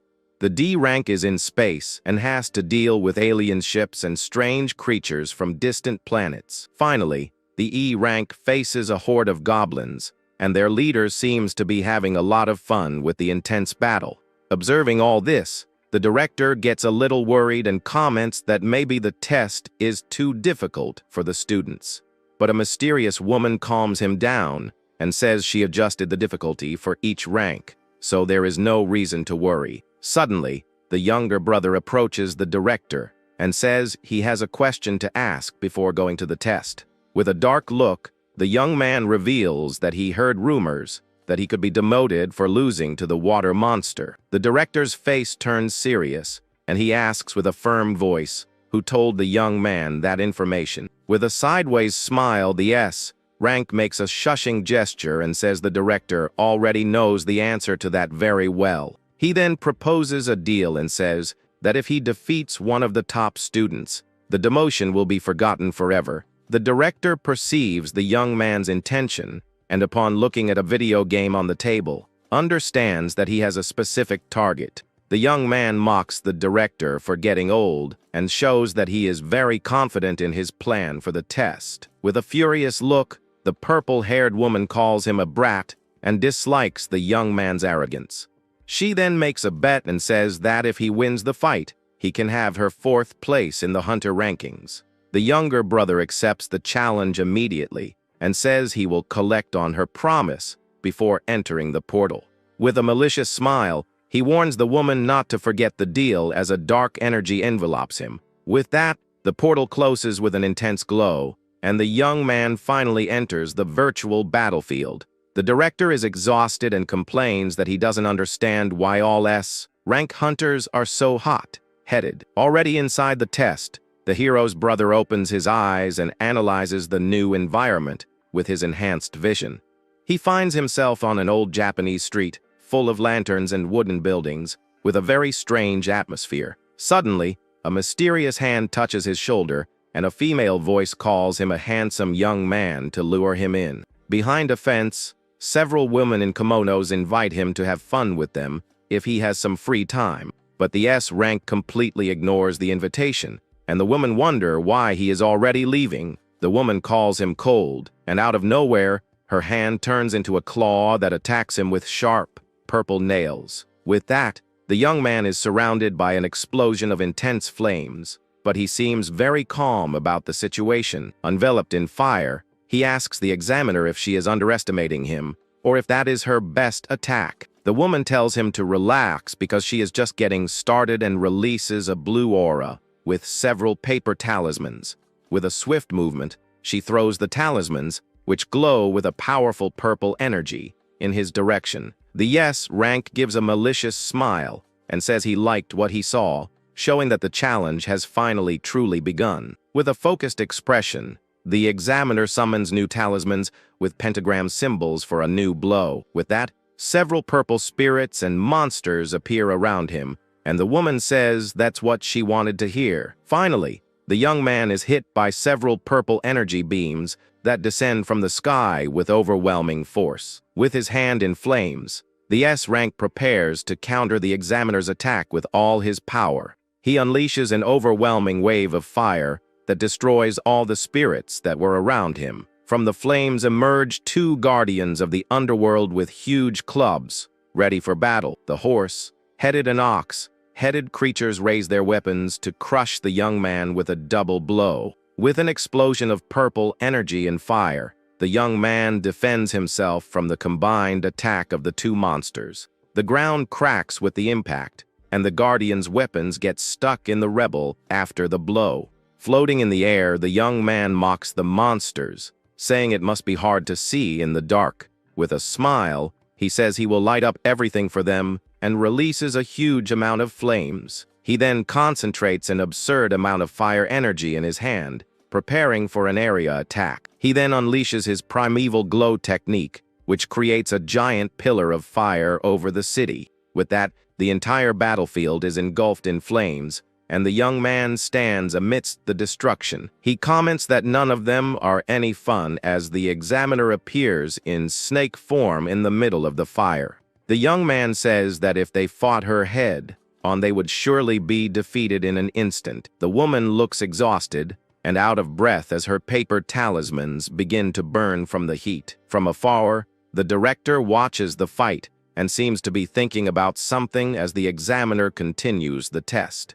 With his hand on his forehead, the man laments the ridiculous bet the woman just made with the S rank. It turns out that even while accepting the young man's challenge, the examiner did not stop her other tasks. She was using her shikigami to monitor the other battlefields at the same time. With that, the woman managed to see the situation of all 8 battlefields simultaneously. She then directed all the fights at the same time, showing her incredible control skills. The director comments that the 10th generation of hunters is recognized as the best in quality and quantity in history. With that, the white-haired man asks Ayosaki if she really has a plan to win the fight. Her challenge is to defeat the 5th seat, and also the entire legendary golden generation alone in one battle. The purple Haired woman just tells the director to watch everything carefully, as she has everything under control. With a sinister smile, she guarantees that she will finish off her opponent in a very clean and efficient way. The boss then warns her that as a leader, she must never lose to someone below her in the hierarchy. With a blue energy enveloping her, the story goes back 1 year to when the youngest S rank in history emerged. In an alley, a black-haired girl in a red-haired young man comment on the new 16-year-old legend. The redhead calls the girl Hitomi-chan, and she immediately scolds him, telling him not to use that suffix with her. The young man then asks if she doesn't want to become the mentor of that new boy who appeared out of nowhere. He explains that the director asked him, but he believes the girl is more suitable for the job. The colleague continues, saying that the two have something in common, but she angrily asks what that would be. With a cigarette in his mouth, the red-haired young man thinks for a moment before giving his final answer. He explains that they both change personalities like a switch, and the girl gets furious with the comparison.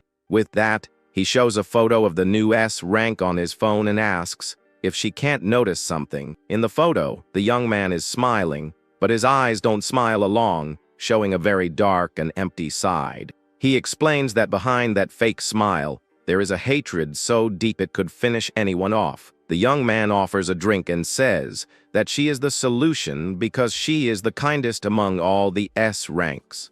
That's why he asks her to be the only person capable of controlling that dangerous boy. With a serious look, the young woman seems to finally understand the gravity of the situation and thinks about what she should do. With that, the young man says goodbye and says he's counting on her help, colleague to colleague, as he leaves. The girl shouts furiously for him to wait and says she never agreed to be that boy's mentor. With a tired sigh, the young woman crouches on the ground, looking completely exhausted by the situation. But with a determined look, she seems to have finally made a decision about what she's going to do. Back in the present, the woman with cards in her hand cries and says it's been a year since she met him. We then see the young S rank in the middle of the fire with a serious and focused expression on his opponent. The story goes back to the past with the girl saying she tried to teach him many things in her own way, but in the end, he was always in his own world and seemed not to have changed at all. The young man then denies it with a smile and says that's not true as he releases a dark energy. With that, he summons giant fire skeletons, showing that his power has increased greatly since the beginning. Thanks to her, the young man finally feels he can reach her and prepares for the final attack. With a powerful blow, he hits the creature squarely and creates a huge explosion of light and energy. The fire attack completely destroys the giant skeleton, which breaks into several pieces in the air. Back in the fight, the woman realizes that quantity alone will not be enough to win this challenge. She then says she has no other choice and prepares to use a new technique with her eyes glowing. The woman cuts her hand and says she's not sure if she can control this form, but she is responsible for him. She then offers her body to the fearsome demon lord, and a dark red energy manifests. With that, the pact is sealed, and the entity accepts the offer of blood to unleash its full power. With a malicious smile, the woman seems ready for battle, and says that now things are going to get started. The young man is shocked, and she reveals that this is the strongest Shikigami she can command in the fight. With a spell, the woman summons the demon king Shutendoji and orders the creature to crush her opponent with everything it's got. The white-haired young man is shocked by the summoning and can't believe what he is seeing in front of him. He wonders how that woman still had so much power stored up and is paralyzed by fear. With no time to react, the demon attacks with a powerful punch and throws him forcefully to the ground. With the impact, the poor guy screams in pain as his body is crushed by the Shikigami's power.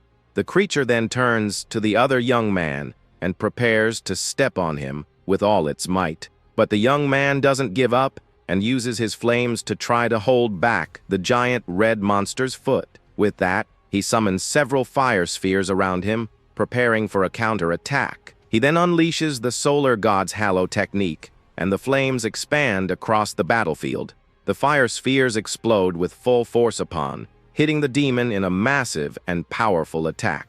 Even injured, the young man says he will force the creature to retreat and won't give up the fight so easily. But the demon is unfazed and breaks through the flames with a punch to hit the young man up close. The young man shouts in frustration and calls the creature a monster upon seeing his attack was useless. Suddenly, the demon's punch is stopped by a blue flame that appears out of nowhere, protecting him from the blow. The blue flame comes from the purple-haired woman, who is now standing in front of the young man to protect him. The director watches her on her knees and asks if she used all her power in that final defense. We then go back to the past and see the director scolding her for being so reckless with her power. Suddenly, the Academy's emergency alarm starts to ring and red lights flash everywhere. With a panicked shout, the young woman warns that they are being attacked by an unknown force. On the ground, we see two defeated hunters, and the red-haired young man cries in despair at the scene. With a desperate shout, the young woman warns the director that they are being attacked by an unknown force. With that, the story goes back 1 hour into the past and takes us to a dark castle with blue flames in the background. On top of a wall, the redhead's team observes the place and realizes that this is the location of their test. The blonde in the group smiles and says that to pass, they just need to finish off all the enemies in the castle. Then the blue-haired girl and the protagonist wonder how they are going to get into that place. Suddenly, the castle's drawbridge begins to lower on its own, opening a path for the team to enter. Everyone is on alert and prepares for the battle that is about to begin inside the dark fortress. An army of knights with blue flames then appears, and one of the boys mocks the welcoming party. With that, the battle begins, and the team advances to fight the knights in a city square. The blonde in the group shouts with all her strength and manages to break free from the chains that held her in the air. With a powerful impact, she hits the ground and creates a shockwave that throws the enemies far away. The blue-haired girl closes her eyes for a moment as her bandana shatters into several pieces. She then unleashes a barrage of rapid attacks and cuts down all the knights around her with her sword. The green-haired classmate comments that the enemies are weaker than he thought, and the redhead agrees. The green-haired young man seems very confident, but the protagonist feels that something is wrong with the situation. He remembers that before the training, he would have run from such a large horde of enemies without a second thought. But now he realizes that everyone there has become much stronger and is ready for any challenge.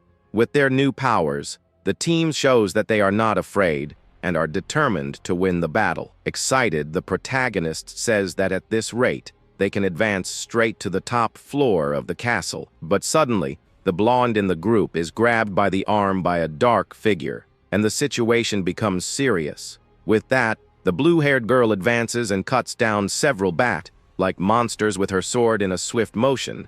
Suddenly, giant flying creatures with red eyes appear and surround the knights in the castle hallway. The green-haired classmate then uses a power of earth spikes to finish off all the enemies at once. After the battle, the team runs through the castle corridors to get to the next room of the challenge.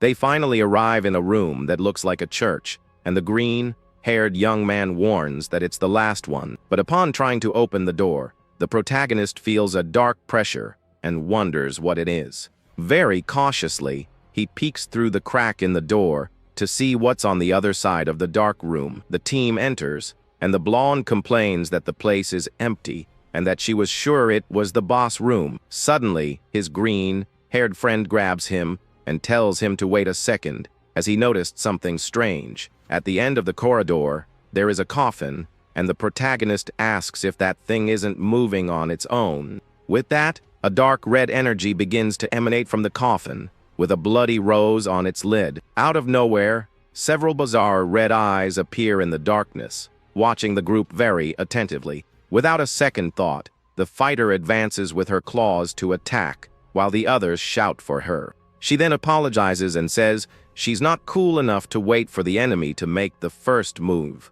With a powerful punch on the ground, the girl creates a shock wave that lifts several pieces of debris around. With a smile, she says, "Serves you right," and seems very confident with the result of her surprise attack. But from the shadows, a figure with red claws appears and prepares to attack the young woman from behind. The ground explodes, and debris flies everywhere with the force of the new enemy's impact. The young man then readies his sword to defend his classmate from the mysterious monster's attack. The dark creature attacks with a sword, and the protagonist blocks the blow, while the blonde is startled. The redhead counter-attacks with his sword and manages to push the dark creature back for a moment. With that, the blonde thanks her savior, and the young man says he's glad he arrived in time to help. The green-haired classmate scolds the girl for completely forgetting their secret plan. Then the dungeon boss reveals himself to be a vampire of unknown rank with a malicious smile. Suddenly, several red eyes appear in the darkness and stare at the team with a dark aura. The creature then unleashes a swarm of bats that form a giant mouth to devour them. The green-haired friend is terrified and feels the absurd murderous intent of that monster. The blue-haired girl also can't take the pressure and closes her eyes tightly to resist. She becomes completely paralyzed by fear and can't move properly because of the aura, but that the protagonist calms her down and says they will be fine because they are no longer alone in the fight. Enveloped in a purple energy, the young man remembers all the training they had up to that point. With his sword in hand, he shouts that after so much effort, there's no way they can lose now. The other two classmates prepare for battle and agree with the plan to attack with everything they've got. The swordswoman also recovers and seems ready to show the result of her training. With that, the team comes together and prepares to show what all that training was for. The strategist yells at the blonde to maintain sync, but she says she doesn't need orders. Without wasting time, the vampire advances with incredible speed to attack the girl first. With a swift blow, the monster hits the young woman squarely and throws her far away with great force. With that, the fighter is defeated and falls to the ground, while the impact of the blow destroys everything around. Suddenly, the vampire's face deforms, and he shows his true monstrous appearance in the fight. The girl on the ground gives a sharp, toothed smile and asks the monster what its problem is. It turns out she wasn't defeated and is now holding the vampire with white claws, daring him to escape. With the enemy trapped, the strategist shouts for the other two to attack with everything they've got while he's vulnerable. The redhead takes the chance and advances with his dark energy sword to cut down the enemy right there. With that, the vampire is hit by several blows at the same time and can't defend himself from the attack. Seeing the chance, the protagonist shouts for the group's strategist to initiate his final attack now.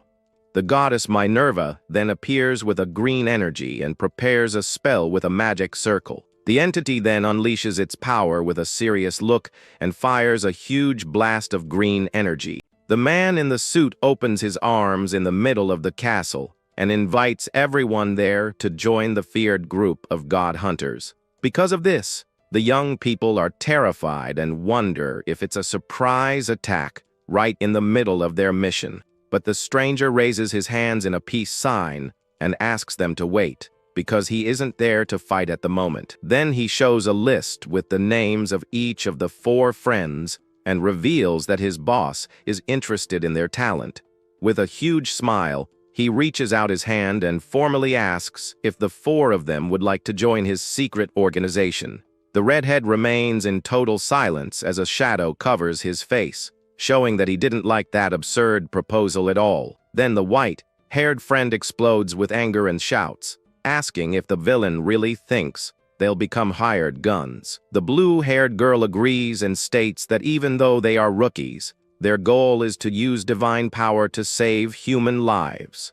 But the recruiter shouts back, admitting they take lives, but claims it's the only way to end the divine war. The hero is confused by the answer and asks if the villain just wants his selfish wish to come true in the end. At that moment, the man lowers his head and remains silent while the atmosphere around them becomes heavy and very tense for the young heroes. Suddenly, a dark aura emerges, and he shouts that he does nothing for personal gain as his eyes glow with intense fury.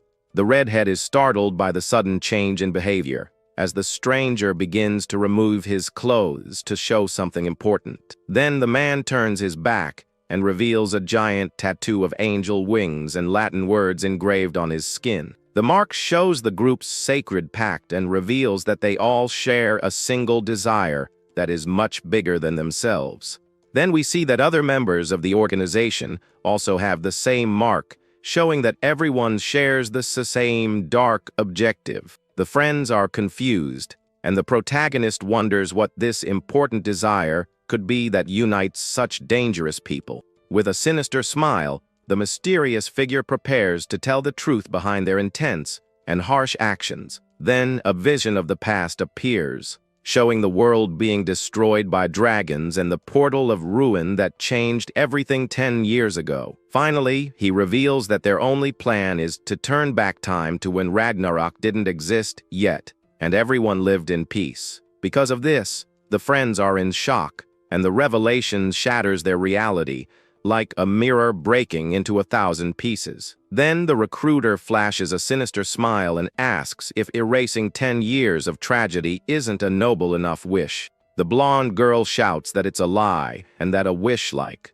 that could never come true, but the man guarantees they have a good reason to believe. With a sideways glance, the villain asks the redhead if he doesn't also have someone he would like to bring back from the past.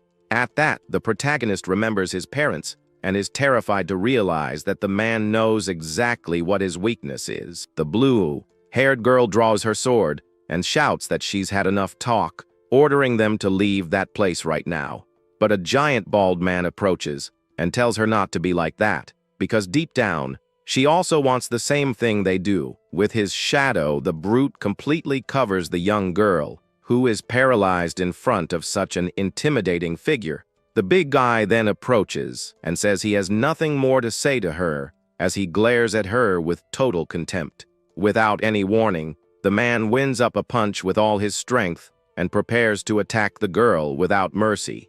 With a brutal hit, the villain strikes the girl right in the face, and the impact of the punch echoes throughout the dark castle. Then the brute says he also has nothing to say, and the girl is thrown back by the force of the surprise attack. Fallen and hurt, the girl spits out a strange liquid as her friends scream her name in complete despair at the scene. Feeling very angry, the group realizes the talking is over and now things will be settled through brute force.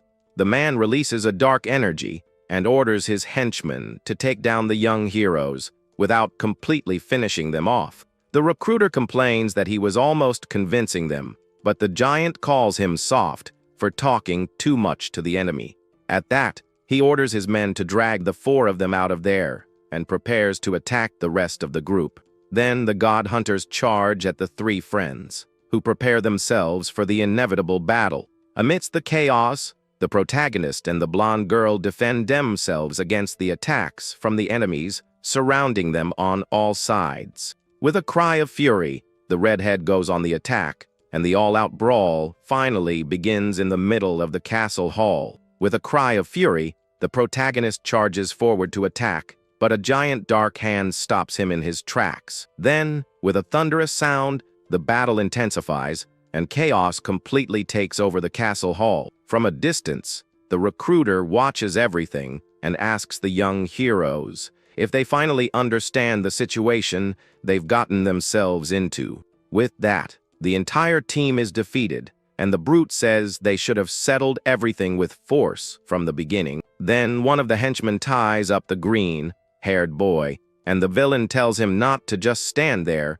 and to capture all the others. While being held, the redhead screams with all his might for the enemies not to dare touch any of his friends. But the giant ignores him and lands a powerful punch to the poor guy's stomach, who screams in pain from the blow. Fallen on the ground, the man says that brats like him irritate him deeply and holds him tighter. Seeing the scene, the blonde girl in the group screams with hatred and seems ready to strike back for what happened to her teammate. Without thinking twice, she charges forward with an energy punch and hits the brute right in the face. However, The giant laughs and says that Hit didn't even tickle, showing off his absurd toughness. He then comments that she won't stop screaming, and with a slap, tosses the girl aside with great ease. Mercilessly, the man grabs her by the face and slams her against the ground, shouting for her to give up already. Then he throws her with all his might against the castle wall, which breaks from the impact of the young girl's body. At that, the girl is thrown outside and falls into an abyss of floating islands with no way to save herself. The redhead is in total shock and can't believe what just happened to his friend right in front of him. Desperate, he reaches out his hand toward the hole in the wall, but it's already too late to do anything. The recruiter shouts at the giant and asks what on earth he thinks he's doing to the young heroes. He complains that the brute could have finished the girl with that fall, and that the boss would be furious. With his hands on his head, the man in the suit panics and wonders what he's going to tell their boss. But the brute groans in pain, and we see that the one responsible for the attack is a white-haired warrior with golden flames. All the villains look up and shout in surprise when they see the new figure, who appeared to ruin their plans. The recruiter then panics and begins to scream desperately for help as the flames take over everything. From the flames, a silhouette with glowing eyes emerges and glares at the god hunters with a look of pure fury and hatred. At that, the mysterious warrior lands on the ground and says he finally discovered who is responsible for the mess. Enveloped in fire, the boy shouts that those guys interrupted the important fight he was having with someone named Ayosaki. Fallen on the ground, the redhead recognizes the voice and is shocked to see that the warrior is actually his younger brother. At this, the villains are completely confused and wonder what on earth is happening and where that guy came from. Wrapped in flames, Yuzuki holds the unconscious woman, and the villains wonder why the fifth rank appeared there. The protagonist remains on the ground and can only call out his brother's name, unable to believe he is really there to help. With a flaming finger, the boy points at the enemies, showing that his patience has run out and the fight is about to begin. He then creates a dagger of fire and stands in front of his older brother's fallen friends to protect them. The newcomer looks at the blonde girl passed out on the ground and tells her to wake up in a very cold and distant way. He then warns that there's an exit nearby and tells the group to get out of there if they don't want to get caught up in the fight that's about to happen. But the redhead holds his friend in his arms and refuses to run away like that because he hasn't given up on the fight yet. With a dark aura surrounding him, he stands up and screams with all his might that they can still fight together. But his brother tells him to take his friendship, act somewhere else, and stop with that teamwork nonsense. With a look of contempt, he asks if he needs to be even clearer about what he really means by that. Then he calls them dead weight and tells the group of failures to get out of his sight once and for all. Looking at another defeated student, the S rank calls him trash and shows that he doesn't care about absolutely anyone there. The brute then calls the newcomer fifth seat and asks if he can ask him a question. He reveals that he sent dozens of his best men to the area and wants to know what happened to all of them. With a mocking smile, the S rank pretends not to know anything and wonders who these best men could be. Then we see a scene with several defeated bodies on the ground, while golden flames burn everything around them. The other villains are shocked and can't believe that all their comrades were taken out in such a short time. Angrily, the giant shouts for his men to stop panicking and focus on the fight that's coming. He says this is their only chance because the warrior is tired, and defeating him will guarantee a promotion. With that, a horde of god hunters charges forward with their glowing red eyes, ready for a mass attack. Then the giant shouts for everyone to attack the S rank at the same time while he's surrounded by enemies. From above, we see the lone warrior surrounded by dozens of enemies attacking him with their weapons from all sides. But the young man releases a giant fire explosion that creates a fire tornado and throws everyone back. The brute watches the S rank's overwhelming power and is impressed by the intensity of the fire attack. Calmly, the boy walks out of the flames, and the giant realizes he managed to defeat everyone all at once. With a crazy laugh, the young man asks what that was, showing that he didn't feel a thing. The brute gets furious at the provocation, and his eyes glow with blue energy, showing his anger. He screams not to be insulted, and his muscles begin to swell as a dark aura completely surrounds him. With a roar of power, he calls the boy a brat and concentrates a blue energy sphere in his mouth to attack. Then he fires his Atlas X Alexis technique, a purple energy beam that destroys everything in its path. With that, the giant transforms into a colossal monster and flies over the castle in his terrifying new form. The creature roars with power as purple energy surrounds it, and the nearby buildings begin to crumble from the pressure. In his new form, the giant monster stomps hard on the ground and prepares to attack. At that, the redhead tries to protect himself from the shockwave that hits him with full force. Because of that, he and his friends are thrown back by the energy impact.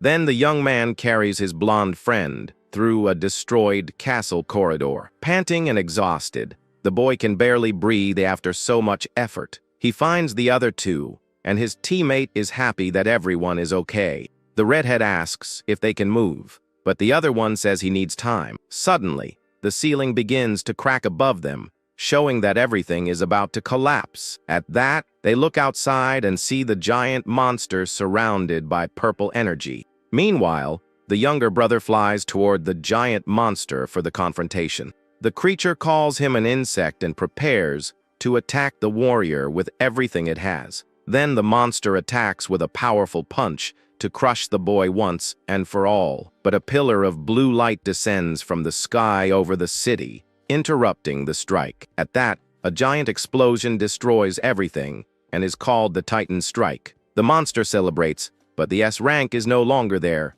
and he becomes very confused. Suddenly, the warrior appears behind him and says that a strong attack doesn't matter. He adds that the strike means nothing if it doesn't hit the target. With that, he summons a spear of flames for his next powerful attack. He also releases a firestorm with his other battle technique. The monster is terrified and screams in rage upon seeing the boy's power. A colossal explosion swallows the scene as the monster is hit directly by the flame warrior's devastating blow. At that, the young heroes watch from afar and realize the prodigy defeated in seconds the creature they didn't even scratch. The blue-haired boy smiles and comments that the protagonist's younger brother is truly insane and a real elite hero. But the red-haired hero lowers his head and remains silent while his teammate calls his name, finding his sad behavior strange. At that moment, the boy begins to think about the time he became a chosen one, and feels he was just kidding himself all along. He believed he had truly become powerful, and that he could finally walk with his head held high without depending on anyone. With that feeling, the boy thought he now possessed the necessary strength to protect any loved one in danger. He remembers his past fights and how he used his skills, but realizes that was nothing compared to the real world. Then, the protagonist recalls the image of his defeated friends and understands that reality was much crueler than he imagined. Then, the young man clenches his fist tightly as frustration takes over his mind and makes him tremble with anger. With a cry from deep in his soul, the redhead declares that he wants to get much stronger so he never becomes dead weight again. The light-haired veteran is amazed by the boy's determination and watches him with a look of pure surprise. Soon after, the man's expression softens, showing he understands the pain of feeling helpless against a powerful enemy. With a comforting smile, he places his hand on the boy's shoulder and states that this concern is just an older brother thing. At that instant, we see that the other two team members are alive and recovering as Light returns to the battlefield. His friend encourages the protagonist to grow along with the whole group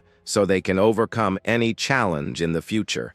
With that, the terrible castle invasion incident finally ends, leaving only ruins and smoke behind. Later, the official report confirms that the attack resulted in 2 lost lives and 11 injured, plus 27 missing. The fact that the villains targeted rookie students shakes the foundation of the academy and leaves all the students terrified. Finally, we discover that those who vanished joined the god hunters of their own free will, while the villains watch everything from their secret base. At that moment, the red-haired hero grinds his teeth in anger and states that the group can still fight even in such a complicated situation for everyone. At that, the elite prodigy appears on the screen, calling the team failures while a mysterious man watches the scene in a theater room. Then, the light-haired boy is surprised by what he sees and wonders what is really happening to the young warriors there. But the villain hidden in the shadows flashes a smile and comments that he finds those twins interesting because of the power they demonstrate. 4 months have passed since the attack, and to overcome their frustration, they focused solely on training. With that, the group of heroes heads to Training Ground B for another intense session. Inside, their green-haired companion uses his earth spikes to attack his opponent, but the red-head agilely dodges the spikes that shoot up from the ground with great speed.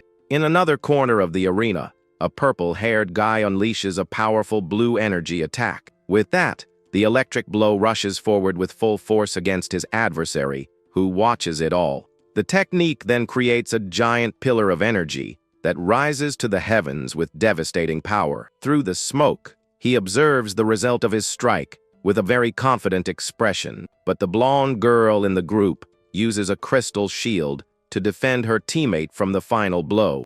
In another fight, the green-haired guy drives his spear toward the warrior, calling her Rin. From above, the protagonist looks down on his defeated teammates and asks if that's all they've got. Then, the blue-haired swordsman faces off against the hero and his shadow entity for a duel. With a swift movement, she charges forward with her sword to strike the guy with everything she has.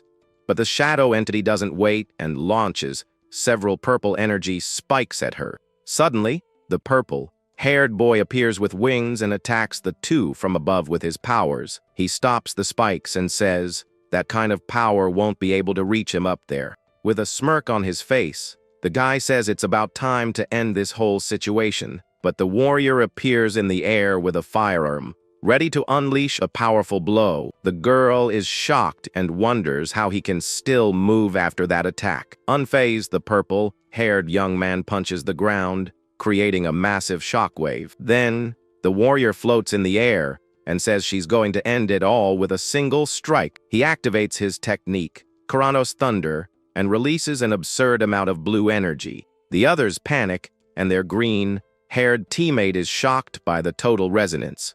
At this, the redhead steps in front of everyone and yells for his friends to get behind him. But the purple-haired guy smiles and says the hero was too slow to react. In that moment, an explosion of blue lightning engulfs the entire training ground. From the impact of the blow, the redhead is thrown far away, unable to defend himself. Completely defeated, his sword falls to the ground, and the training finally comes to an end. A timer then marks 5 minutes and 18 seconds of intense combat between them. The purple-haired guy says they passed, and we see the whole group on the ground, exhausted. Even so, the blue-haired girl celebrates and calls her friend for a high five. This is Hinata Kamio, the protagonist, who has the ability Black Blade Shadow Stitch. With this, he's a versatile fighter who uses his shadow to fight in various ways. This is Masamune Nabu, a swordswoman with the ability called Kikyu Ikamanji Noramune. She's a prodigy who owns her technique and dominates close and mid-range combat. The blonde of the group is Rin Shishiku, and her powerful ability is called Dragon Hunter Impact. With super strength and endurance, she can take hits and counter with finishing attacks. The white-haired guy is Fugo Mekumari, with the ability Guardian Sage Magi Guard. He uses various types of magic to support his allies and heal minor injuries. The redhead then brags, saying it was thanks to him that Fugo learned to use healing magic. Seeing the team so in sync, the guy says it's time to take the next step in their training. Suddenly, something strange starts falling from the ceiling, catching the entire group's attention. The redhead wonders if it's an emergency alert, and his teammate gets a bad feeling. An urgent notice from HQ informs them that a projectile has been launched from the Gate of Ruin. With that, all units must return to their posts and prepare for combat. Breaking news on TV shows that a projectile was launched from a place called Ragnarok. After flying 90 kilometers from Shibuya, the object landed on the slopes of Mount Fuji. A reporter then broadcasts live from Lake Yamanaka, which is very close to the impact point. The projectile hit the mountain's 7th station, and a helicopter shows smoke at the location. The reconnaissance team that was sent in was wiped out, and the area is now a rank A difficulty. The protagonist wonders what's going on, and his friend finds it strange that there are no monsters. Watching the news, the coach says that this situation could be very interesting. He then suggests they accept a rank, a mission to handle the problem. The man confirms and says he can recommend them to the academy with his authority, but he lights a cigarette and warns that at their level, it would be like walking to their doom. With a serious look, the man says the decision to go or not is entirely theirs. The team becomes thoughtful about the risky proposal and weighs all their options. After a moment, the redhead takes a step forward with a look full of determination. With a loud shout, he declares that he accepts the challenge and wants to participate in the mission. His companions are completely surprised by their friend's sudden decision. His friends get super excited about the idea and celebrate the chance to prove their worth. With a satisfied smile, the coach smokes his cigarette and says that it's settled then. He then sends the group on the emergency mission, and they all set off with great determination. Soon, the team arrives in a forest area and observes a strange, dark energy in the place. They approach the edge of a cliff and find a cave with a sinister aura. With that, the protagonist calls his friends, and they all prepare to enter the dungeon. The team of heroes then walks toward the dark entrance, not knowing what awaits them there. Once inside, the girls are amazed and wonder what an incredible place this is. But the white-haired guy says this was more or less what he expected to see. The place was actually a cave of glowing crystals that didn't seem normal at all. Then one of the guys compares the place to an RPG dungeon, and the other immediately agrees. In the middle of the cave, their white-haired companion becomes thoughtful with a serious expression. He then turns and asks his friends why they joined the selection war. The blonde girl is startled by the question, but he says it's just to pass the time and get to know each other. The redhead agrees and says he joined to catch up to his brother and because of a great wish. As for the swordswoman, she says she joined to improve herself and become a true samurai. After hearing the answers, the group turns and asks about their white-haired friend's reason. With a very sly smile, the guy simply reveals that he joined for the money. Hearing that, the warrior of the group is in a state of shock, unable to believe the answer. With her face red with anger, the girl explodes and looks like she's about to attack her teammate. She then grabs him by the collar of his shirt and yells at him, asking if he's serious. He apologizes and says he doesn't have a grand objective like the rest of the hero group. The others try to calm the situation down, saying that everyone has their own reasons for being there, but the girl doesn't calm down and punches her teammate's arm in anger. The redhead finds it strange that she's so mad about money and notices she's acting differently. Suddenly, the blonde girl lowers her head with a very sad and shaken expression. Their blue-haired friend tries to calm the two down, saying they don't need to be so tense. She then suggests they change focus and continue exploring to find the enemies. But as she points to one side, she notices a strange glow coming from the cave ceiling. Suddenly, several sharp, purple crystals begin to fall toward the poor girl. With no time to react, one of the crystals hits the swordswoman square in the shoulder, and she screams in pain. Her companions panic, and the redhead runs to help his injured friend on the ground. But suddenly, an army of skeletons with a blue aura rises from the ground to attack them. At this, the blonde girl of the group shouts for everyone to fall back as the situation becomes dangerous. In desperation, the team runs toward a wooden door to escape the horde of monsters. Then, the protagonist picks up his friend in his arms and runs as the skeletons pursue them. They manage to get through just in time, and the door slams shut, sealing off the enemies. After their escape, the team finds themselves in a new area of the cave, much wider and darker. The two of them are impressed by the size of the place and feel that it's very different in here. At that moment,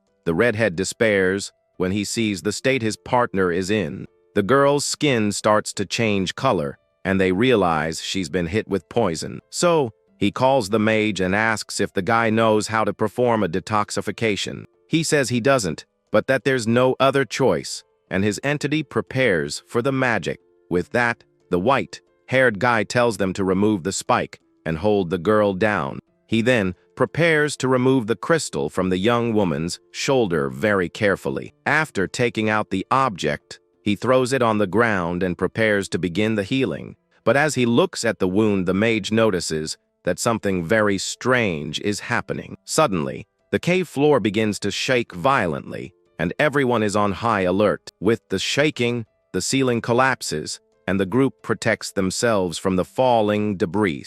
Out of nowhere, a giant paw with sharp claws emerges from the dust and stomps hard on the ground. Then a three-headed monster appears, and we discover it's a rank chimera. The mage panics and realizes they've accidentally ended up in the boss room. The warrior and the mage prepare for the fight, saying there's no other option, but the white-haired guy stops her and says they can't beat that monster. Desperate, he grabs his friend's arm and yells that the only way out is to run, but the blonde girl refuses to obey and says she won't take orders from him, no way.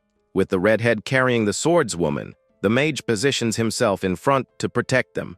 He then yells for the protagonist to get the girl away from there as fast as possible. Their white-haired friend says there's no way they can all make it out alive and tells the redhead to go. With his friend on his back, the hero has a pained expression and feels powerless. With a look of pure frustration, the protagonist grinds his teeth and feels a deep pain. He then falls to his knees, still carrying his friend, and blames himself for his weakness. At that moment, the warrior and the mage face the boss and prepare for the final battle. With a cry of rage, the blonde girl charges forward and tells the monster to look at her. She then leaps and lands a powerful punch on the giant chimera's lion head. But the monster doesn't even flinch, and the girl realizes her blow had no effect at all. With a look of despair, the warrior sees that her attack didn't work against the creature. The snake head then wraps its body around her, and the mage despairs at the sight. Without a second thought, the guy charges forward to attack the goat head and save his friend, but the creature attacks him with its horns and throws him far away with a single blow. Lying on the ground, the mage complains about the situation as smoke rises around him. Suddenly, the giant snake's tail strikes the two of them from above with all its might. The blow creates a huge explosion of blue crystals that hits them both head on. With that, the two companions are defeated and fall to the ground, completely exhausted. The mage tries to get up and tells his friend to hang on, because he'll heal her soon. With a green energy, the girl gets up with difficulty and approaches her teammate. On the ground, she asks him if he really joined the war just for the money. The mage confirms and asks what's wrong with being poor and needing cash. With tears in his eyes, the guy reveals he has 4 brothers and 2 sisters to take care of. The warrior is speechless upon hearing the truth about her friend's real motivation. He says he wants to earn a lot of money so they can all live well and be happy. At this, the girl lets out a laugh and seems to understand her partner's situation better. She then says he should have told everyone the truth from the beginning. Suddenly, the snake head prepares to attack the warrior with an energy beam. The monster then fires a powerful blue tornado in the young warrior's direction. The blow creates an explosion of blue light that engulfs the girl with devastating power. But as it turns to attack again, the chimera notices something very strange in the area. Suddenly, a slash of purple energy appears out of nowhere and strikes the creature's head. With that, a giant blade of dark energy appears in the middle of the battlefield, and the protagonist appears in a new form, ready to face the monster alone. His friends are shocked and shout the redhead's name, not believing what they're seeing. With a look of pure fury, the hero faces the monster with his sword of blue flames. He then positions himself in front of his friends to protect them from the Chimera's attack. Lying on the ground, the group's mage can't believe his friend came back to the fight. Very angrily, he shouts and asks why the protagonist came back to a place like this. His companion keeps yelling, saying there's no way they can beat that creature. He insists the redhead should have run away and left them behind to save himself. But the protagonist remains silent with a dark expression, without looking back. With determination, he says he just wants to get stronger, and the mage is surprised by this. He thinks that if he keeps running and hiding, he'll never be able to get stronger. With a pained cry, the redhead declares that he doesn't want to lose anyone important ever again. At this, the hero clenches his fist tightly and is filled with a new determination. Shrouded in purple energy, he guarantees that all four of them will get out of there alive. The Chimera's snake head then looks at him with an injury in its blue eye. The monster charges to devour him, but the guy prepares to use a new technique. He concentrates and starts to imagine a new weapon to use in the decisive battle. With his dark power, the hero begins to shape a weapon that can cut the enemy. With that, he activates mastery of all weapons and materializes his new creation. The weapon is a madamada, and with a precise strike, he cuts off the Chimera's snake head. The mage is shocked and can't believe his friend actually managed to do that. The blonde warrior then gets up with a determined smile on her face. She recovers and tells herself that the battle isn't really over yet. With a red aura, the girl shouts that they will all go home together. Her eyes glow with power as she prepares for the final attack against the Chimera. She then charges forward and attacks the monster's other two heads with all her might. With a devastating punch, the girl lands a direct hit on the creature's lion head. The blow is so strong that the monster's head begins to shatter in mid-air. The lion head screams in pain as it's completely destroyed by the attack. The protagonist shouts his friend's name as she lands after the powerful blow. He asks if she's okay, and the girl says she taught the monster a good lesson. The two heroes prepare for the final fight and say that now there's only one head left, but suddenly the Chimera releases of purple energy and begins to transform again. The duo is shocked to see the monster's body getting bigger and bigger. With a roar of power, the creature reveals its new form and faces the young warriors. The beast then charges with its energy claws to attack the two with everything it has. With a furious look, the protagonist braces for the impact of the monster's blow, but the creature roars once more, showing it won't go easy in the final battle. At this, the blonde warrior seizes the opportunity and grabs the monster's leg tightly. With a shout, she swings it in the air and says she's going to smash it against the cave floor. The girl continues to spin the monster and throws it violently to end the fight. The creature then crashes to the ground, kicking up a huge cloud of dust. But the monster manages to pierce the girl with its horn, injuring her badly in the process. Lying on the ground, the young woman looks at the creature, which stares back with a look of pure malice. The protagonist then rushes to his friend's side to see if she's okay. The monster wastes no time and leaps to crush the two of them with its full weight. Then the redhead steps in front of his friend to protect her from the beast's final attack. With a determined look, he prepares to counter the blow with all his strength. With his triple thrust technique, the guy launches 3 energy strikes at the monster. The hero seems satisfied with the result of his attack and faces the creature. On the other side of the cave, the swordswoman finally wakes up and sees she's been healed. The mage, panting and sweating, confirms that the detoxification was successful. With that, the girl gets up and tells her friend she's leaving the rest of the fight to him. The redhead then smiles at his sword and prepares for the final blow of the battle. With his purple energy, he remembers the chance his friends created for him. He stomps hard on the ground and channels all his power for the mission's last attack. At this, the hero leaps toward the monster to end it all once and for all. With a shout, he declares that he won't waste the opportunity he was given. The creature roars in pain as the protagonist approaches with his dark blade.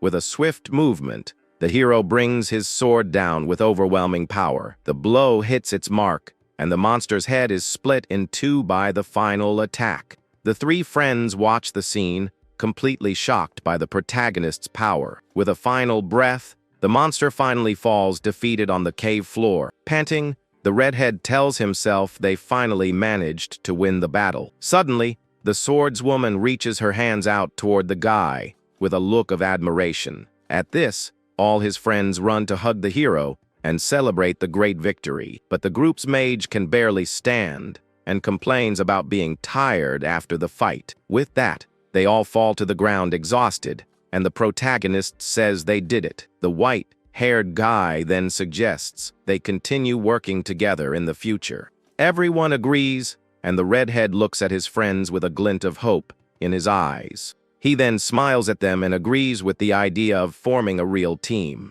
The four of them then bump fists and promise they'll stick together forever. Meanwhile, at the Academy's headquarters, several people are working in a control room. A screen shows that there will be a regular meeting of the S-rank hunters soon. In the meeting room, several elite hunters are sitting around a table. The number 1 rank brags about how the special class completed a rank A mission.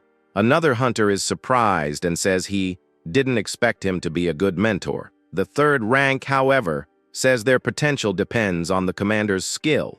The group's 2nd rank watches everything in silence with a very serious expression. The 7th rank then gets worried and asks them not to overburden the medical team. The 5th rank smiles and says he's happy to see his older brother doing well. The other hunters comment on the incredible progress of the F-rank guy. They admit that youth is an amazing thing and that they're excited for the future. But the younger brother steps on his colleague's foot to stop him from talking about it.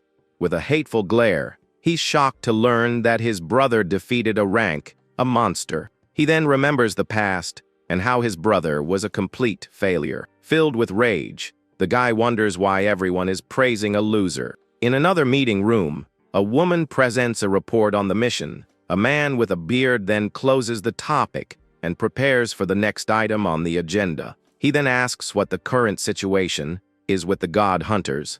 The hunters look at each other with serious expressions, and tension fills the room. A hunter reports that since the last attack, the god hunters have been quiet. Hearing this, one of the older hunters finds the situation very strange and suspicious. Then she receives a report from the Hokkaido branch with security camera footage. The recording shows 2 hooded figures walking calmly in a public place. They're wearing black cloaks with an emblem and the name of their mysterious group of villains. One of the hunters recognizes the emblem and remembers the tattoo she saw in the past. Yuzuki wonders why they would walk around in public in such a flashy and obvious way, but the older hunter says they aren't stupid and that this is a trap. With that, the woman asks the director what they should do about the villain's invitation. The director, with a serious look, says he doesn't care and that they should walk right into the trap. He says they'll crush the trap with force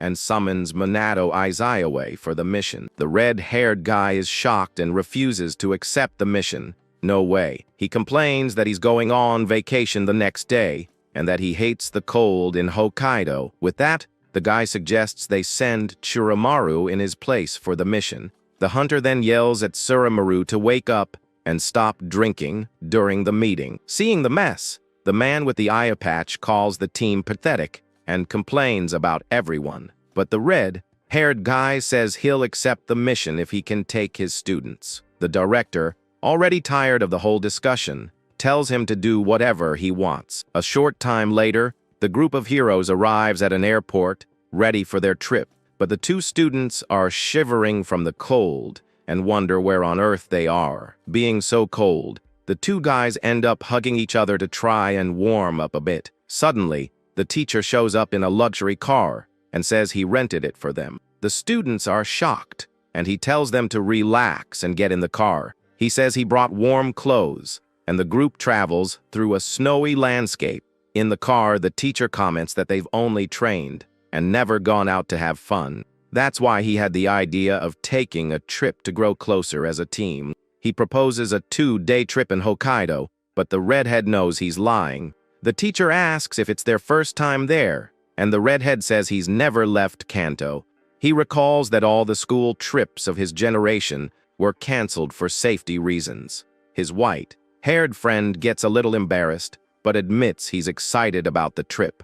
With a shout of joy, the teacher celebrates and gets excited for the vacation trip.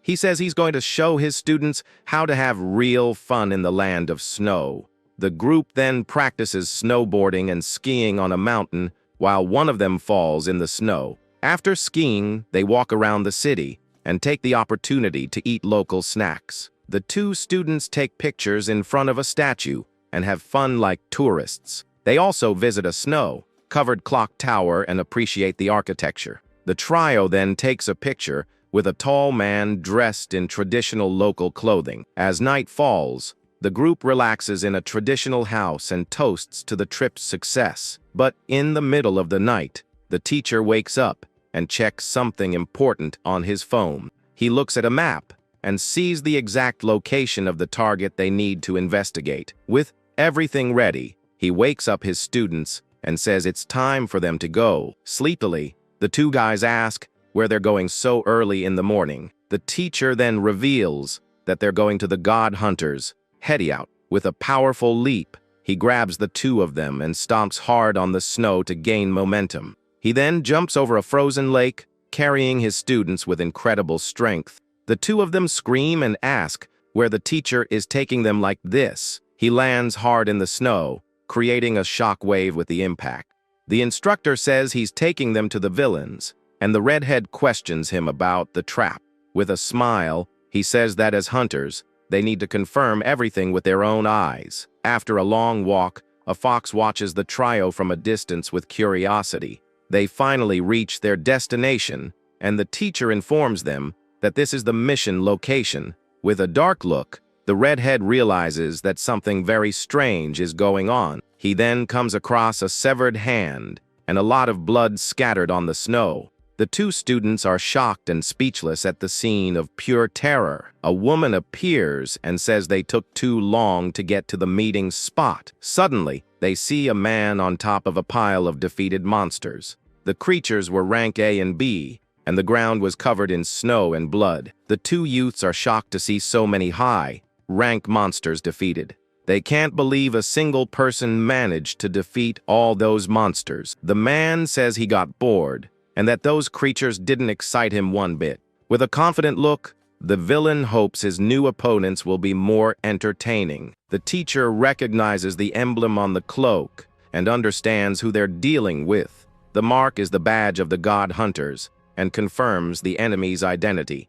He then tells his students to see this as a lesson and stay out of it. With a smile, he unleashes his electric energy and tells them to just watch. The villain seems curious and watches the scene with an expression of complete calm. With a gesture, he says that if that's the case, he'll entertain all his opponents himself. The teacher laughs and asks if the villain knows who he is, and the enemy says yes. With an ice attack, the villain introduces himself as the strongest hunter in the area. The blow creates a wall of ice that advances and traps the teacher and his students. The two youths shout the teacher's name as the ice wall surrounds them, but the teacher makes a peace sign and doesn't seem worried about the situation. With that, a huge ice prison forms in the middle of the snowy landscape. The villain observes the result of his attack and sees his opponent trapped in the ice. He says it was a mistake to get caught so easily and that he could have escaped. The man reveals that he has a contract with the Dragon King who rules over ice and snow. That's why he can use his power to the fullest, and the temperature reaches -60 degrees. With his feet freezing, the teacher feels the intense cold and the heavy falling snow. He realizes the temperature is still dropping and that they shouldn't stay there for long. The villain and his ice dragon say they could wait until he succumbs to the cold, but he says he wants to see the strength of the man his boss considers dangerous. With his ice sword, the villain charges forward and says he will judge him with his own eyes. He then launches an attack with several ice dragons at his opponent. With a smile, the teacher says he doesn't care about anyone below the boss. He then unleashes an energy blast that destroys the ice dragons in seconds. The villain is impressed by the power and realizes his opponent is very strong. With a furious look, he gets annoyed and says that really ticked him off.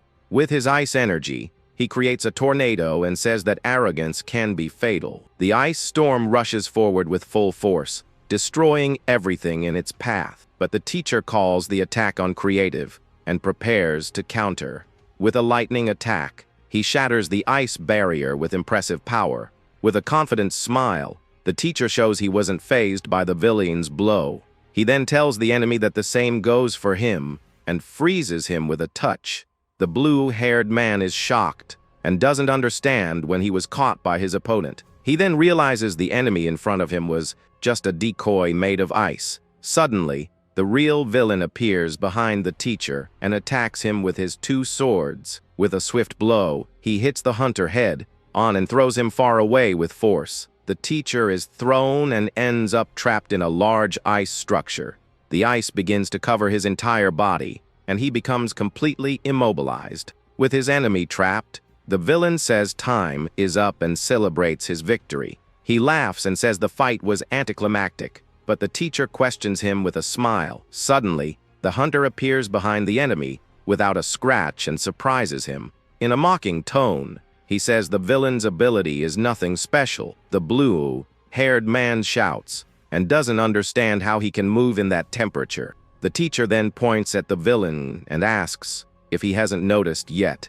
A drop of water falls on the enemy's forehead, and he starts to sweat nervously. With that, all the ice from the barrier and the dragon begin to melt rapidly. The hunter reveals that his contract is with King Zeus, the supreme god of Olympus. He explains that Zeus is the god of the sky and controls all weather, including ice. An image of Zeus with red lightning appears, showing his overwhelming power. The villain is terrified and calls the teacher a monster upon seeing his true strength. With his final technique, the hunter summons a pillar of lightning that descends from the heavens. The blow creates a giant crater in the ground, and the students run to see the result. The teacher says it's already over, and that it was more work than he expected. He brags that the villain was no match, and turns to his students with a challenge. He says he didn't think they would just stand by, and points to the villain's servants.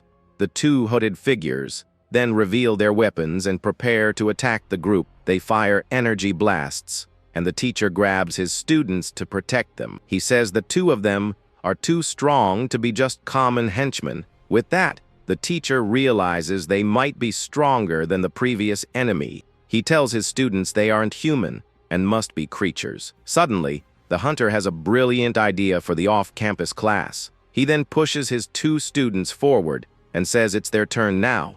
With a smile, he says that just watching is boring and that they'll have a combat lesson. The instructor wants to see how they fare against enemies of that power level. The protagonist gets a little nervous, but seems determined to accept the challenge.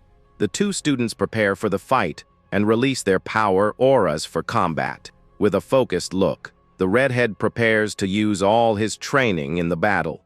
The professor warns that if they lose, he won't take them on future missions because they would only get in the way. He asks if the students are ready, and then the battle begins. One of the villain's servants begins to transform in a very bizarre way. At this moment, the creature reveals its new form, which resembles a demon. The redhead is shocked to see that the enemy's body has turned into a kind of weapon. With that, the monster fires a barrage of energy blasts at the 2 students. The pair tries to defend themselves from the attacks, but the explosion kicks up a lot of dust and snow. Lying on the ground, the boy complains that the snow is blocking his view of the fight. In the midst of the blizzard, a silhouette emerges, moving at high speed. Then the opponent hits the protagonist squarely and throws him far away with the blow. With that, the boy regroups with his partner, and they seem quite annoyed.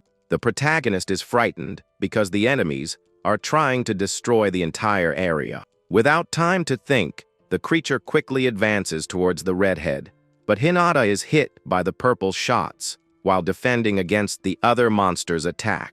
The armored monster prepares to attack the boy while shouting his name. He then attacks with his spear, but the young man manages to block the blow with difficulty. However, the boy with blue hair ends up being hit and is thrown far away. The blow was so strong that it created a huge wave of power, destroying everything around it. After the dust settles, the two creatures reunite and Hinata is on the ground. Hidden away, the students wonder how those monsters managed to cooperate. They realize that their opponents cover each other's blind spots without leaving any openings. Hinata becomes desperate because they are not only strong but also intelligent.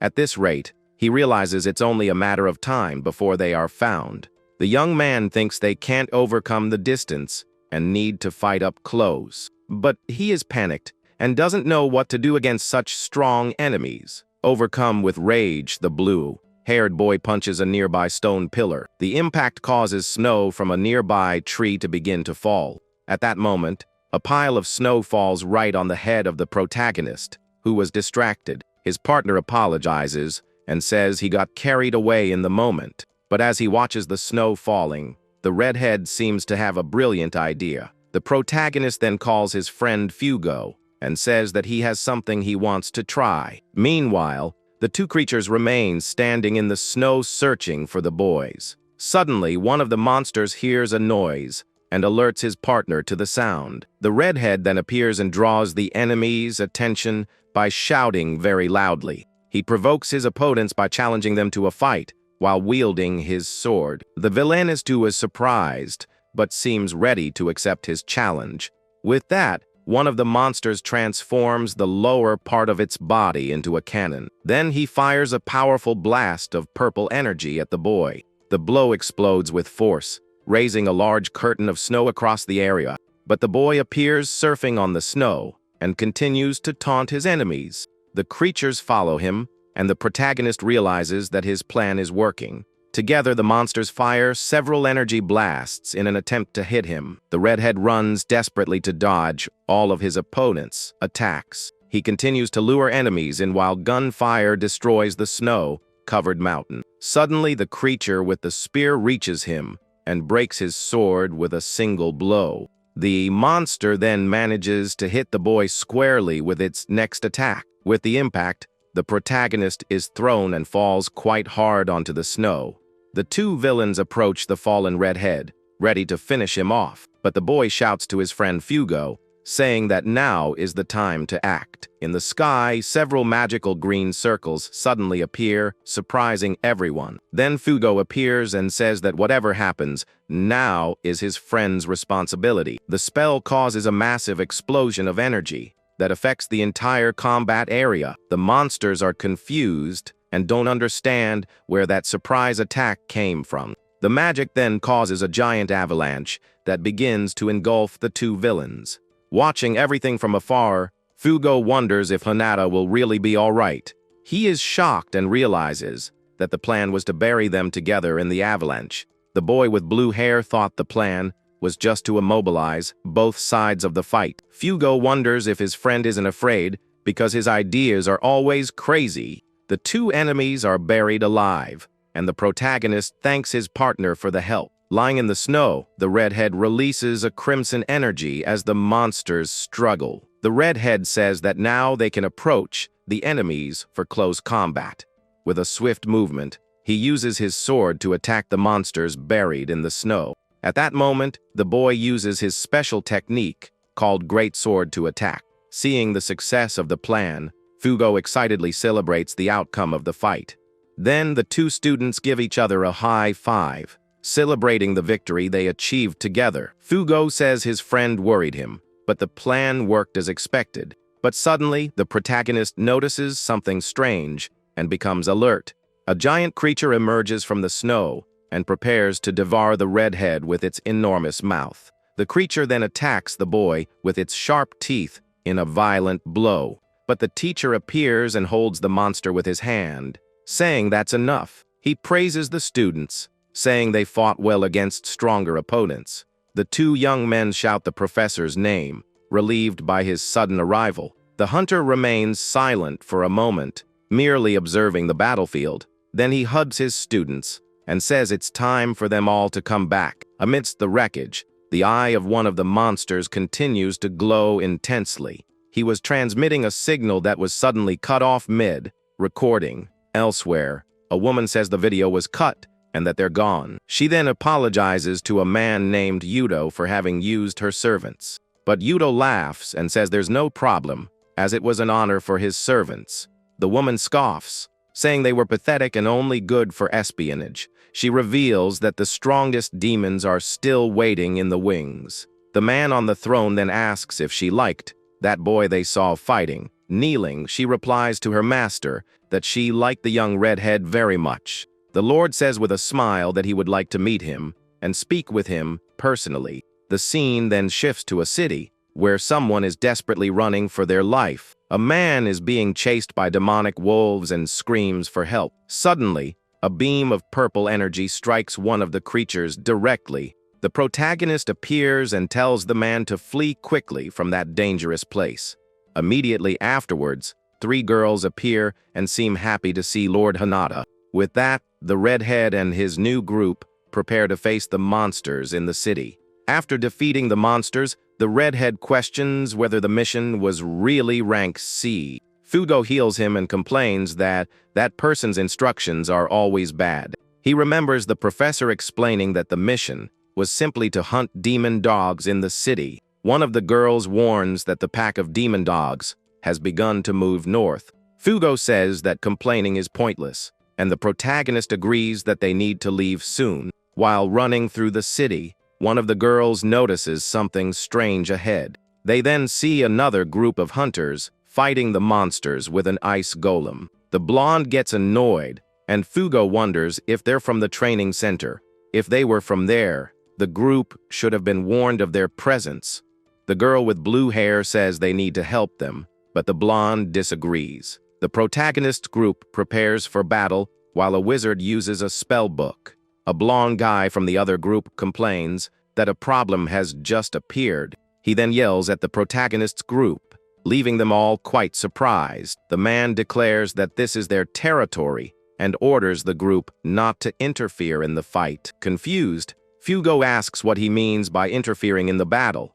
The man calls them newbies and says they need to learn how things work. Meanwhile, one of the boys from the other group is attacked by a wolf and cries out for help. One of the girls asks the archer from the other team if she isn't going to help her teammate. The archer then smiles and says she doesn't care about that guy because he's an idiot. She finishes by saying that it's his fault for being weak, and the redhead observes everything. Seeing this, the protagonist and the blue-haired girl run to save the boy in danger. The redhead asks if the boy is all right, and he apologizes, very scared by everything. The young woman with blue hair notices that he is badly injured and covered in bruises. With that, she asks Fugo to heal the boy's wounds, and he agrees immediately. Irritated, the blonde man shouts again at them not to do whatever they please. He says that even trash like him is important, and if they're going to treat him properly, they can keep the guy. Later, inside a store, the injured boy asks exactly who they are.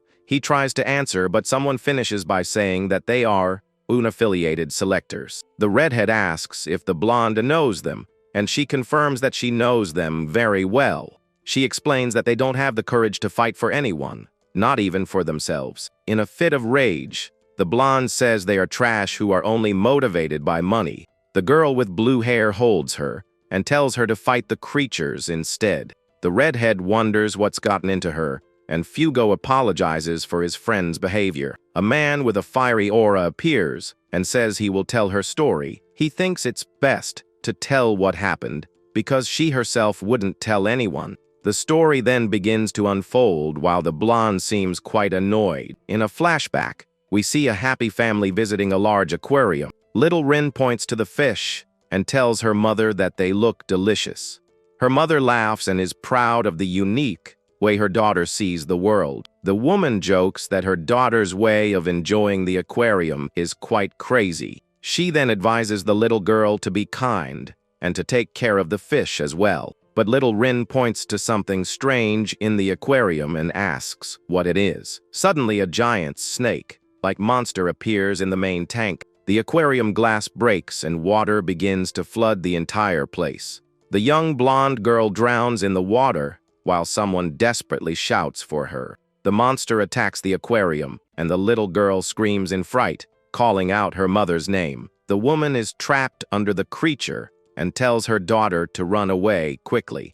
But little Rin refuses to go and runs to get help to save her. Her mother thinks everything is fine as long as her daughter gets to live. She is then frozen and crushed by the monster while the girl runs. The little girl runs through the destroyed aquarium, desperately screaming for help. Along the way, she encounters two men who appear to be experienced hunters. The two look at each other for a moment before responding to the girl's plea for help. Frightened, little Rin runs to them and begs for help to save her mother. Crying, she begs them to hurry because her mother is badly injured. She continues to desperately ask them to help her in some way, but the two men only exchange a mischievous smile between them. Then they start laughing at the little girl's face, who was desperate. One of them says they are busy, and if she wants help, she needs to bring money. The man mocks the desperate girl while she cries, not understanding the situation. In her hands, she holds the necklace that belonged to her mother, now all bloody. Crying, the little girl can't believe what happened and desperately calls out for her. Little Rin is traumatized and feels guilty about her mother's death. The men then assault her and steal her mother's necklace without any mercy. Lying on the ground, the little girl apologizes for not being able to save her. She cries,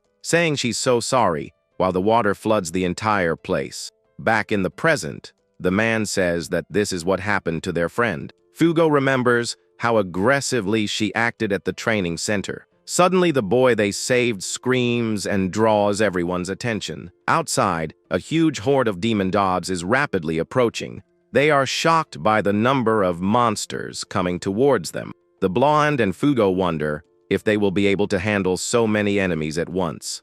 One of the girls warns the protagonist that the monsters are coming towards him. The redhead prepares to fight, but wonders how they will defeat so many. He then says that he has no choice, fight with everything he has. Suddenly, the blonde guy's group appears and offers help to face the horde. The man says that even for them, that number of monsters is a bit much. The redhead then proposes that they forget their differences and fight together for the city. But Fugo interrupts him and demands that they explain what they are doing there. The blonde man says he doesn't mind explaining the situation to them, but he points his sword to the sky and says there is no time for conversation. Suddenly, a giant monster appears and attacks some civilians who are nearby. The redhead realizes that there are people who haven't managed to escape and needs to act fast. At this moment, he uses his technique of mastering all weapons to fight. With a large bow,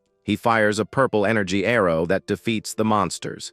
Fugo says he doesn't trust them and that the cooperation will be strictly temporary. The blonde man mocks Fugo's words and tells them to try to get along. Fugo then takes command and orders the protagonist to evacuate the civilians from the area. The girl with blue hair says that the number of monsters is ridiculous and absurd. Fugo says it's pointless to defeat the henchmen and that they need to focus on something else. Fugo's all explains that the demon dogs will continue to appear without stopping. The bird says that the king, God's partner, had already explained about the pack leader. A flashback shows the professor pointing to the drawings of the monsters on the board. He said the leader was in the city, and the mission was to defeat him. The blonde complains angrily that his lack of explanation is going too far. But even knowing the target, they don't know how to get through the horde of monsters. Suddenly, the blonde hunter raises his sword, which glows with a red energy. With a single powerful blow, he unleashes a wave of energy that destroys everything. The attack sweeps away the horde of demon dogs with impressive force. The blow opens a giant fissure in the ground and defeats dozens of creatures. Fugo is shocked by that guy's power and thinks he's rank B. He then realizes that the man might be an A rank hunter. Even after the blow, some monsters still manage to get up and attack. One of the blonde man's partners says that the mongrel still has some strength left. The blonde girl gets angry and looks ready to fight that guy. Suddenly, she sees a car surrounded by wolves with a little girl inside. The girl in the car is terrified while a wolf tries to break the window. Seeing the scene, the blonde runs towards the car, shouting for them to wait. The blonde hunter observes everything with a cold gaze and prepares to attack. Fugo and the blonde scream in despair when they see what the man intends to do. With a swift movement, he cuts the car in half, ignoring the girl. But the girl with blue hair appears and blocks his attack with her sword. Angrily, she accuses the man of not stopping his blade on purpose. The blonde man laughs and says she should be glad he didn't use her as bait. Fugo gets angry and the blonde's partner says that if you're weak, you die. The archer starts arguing with the protagonist, who tries to calm the situation. Fugo has to hold his friends back to prevent a fight from breaking out between the groups. The blonde guy says they have nothing to gain by fighting there, and the protagonist agrees. He then suggests that they all move forward together to defeat the city's monsters. The scene cuts to an empty street as the group prepares to move on. The blonde girl complains that they annoy her a lot, and the redhead understands her feelings. Fugo then questions the protagonist about what he was doing with that guy with glasses. The redhead begins to explain what happened, while the boy with glasses looks embarrassed. He had taken the girl's parents from the car to a safe place and promised to find her. The boy with glasses calls him, saying that he needs to get back to the battle soon. Suddenly, he kneels in front of the redhead, surprising the protagonist. He says he would like to help in the fight, but feels too weak to do so. The boy apologizes and explains that his employer's mood affects his powers. He concludes by saying that he is physically weaker, and that is why they don't take him seriously. The redhead asks if they aren't his companions, but the boy immediately denies it. The girl with blue hair says that even among the selectors, people are very different. Suddenly, the leader of the demon dogs appears with a powerful and imposing howl. The blonde hunter says he will take care of the leader and orders the other group to deal with the henchmen. Fugo gets annoyed by the man's attitude, but the blonde tells him to ignore it and fight. The girl warns that there are many enemies, and they need to watch out for each other's blind spots. With a ferocious roar, the boss of the monsters prepares to attack the group. The protagonist advances and cuts the monster in half with his sword in a swift stroke. The blonde and Fugo also join the action and begin to defeat the horde's minions. The blue-haired girl fights with her sword and defeats several demon dogs at once. She realizes that almost all the henchmen have been defeated, and the leader must have fallen. The group then decides to return to the location where the other team was fighting. But when they get there, they realize that there is no one there, and the place is empty. The protagonist is surprised and shouts that they can't do that. He sees the blonde guy's group robbing a jewelry store with the boy with glasses. The boy seems delighted with the jewels, while the group laughs at the situation. The blonde girl has a flashback and remembers the men who abandoned her at the aquarium. She becomes furious when she sees the scene repeating itself in front of her once again. The men laughing and taking advantage of the situation awaken her inner fury. Overcome with rage, she releases a red aura and prepares to attack. Seeing his friend out of control, the redhead shouts her name to try and calm her down, but the redhead stops her with a punch to the face before she can do anything. The blonde woman advances furiously towards the group of hunters who were robbing the store. With a powerful punch to the ground, she unleashes a fiery explosion that destroys everything.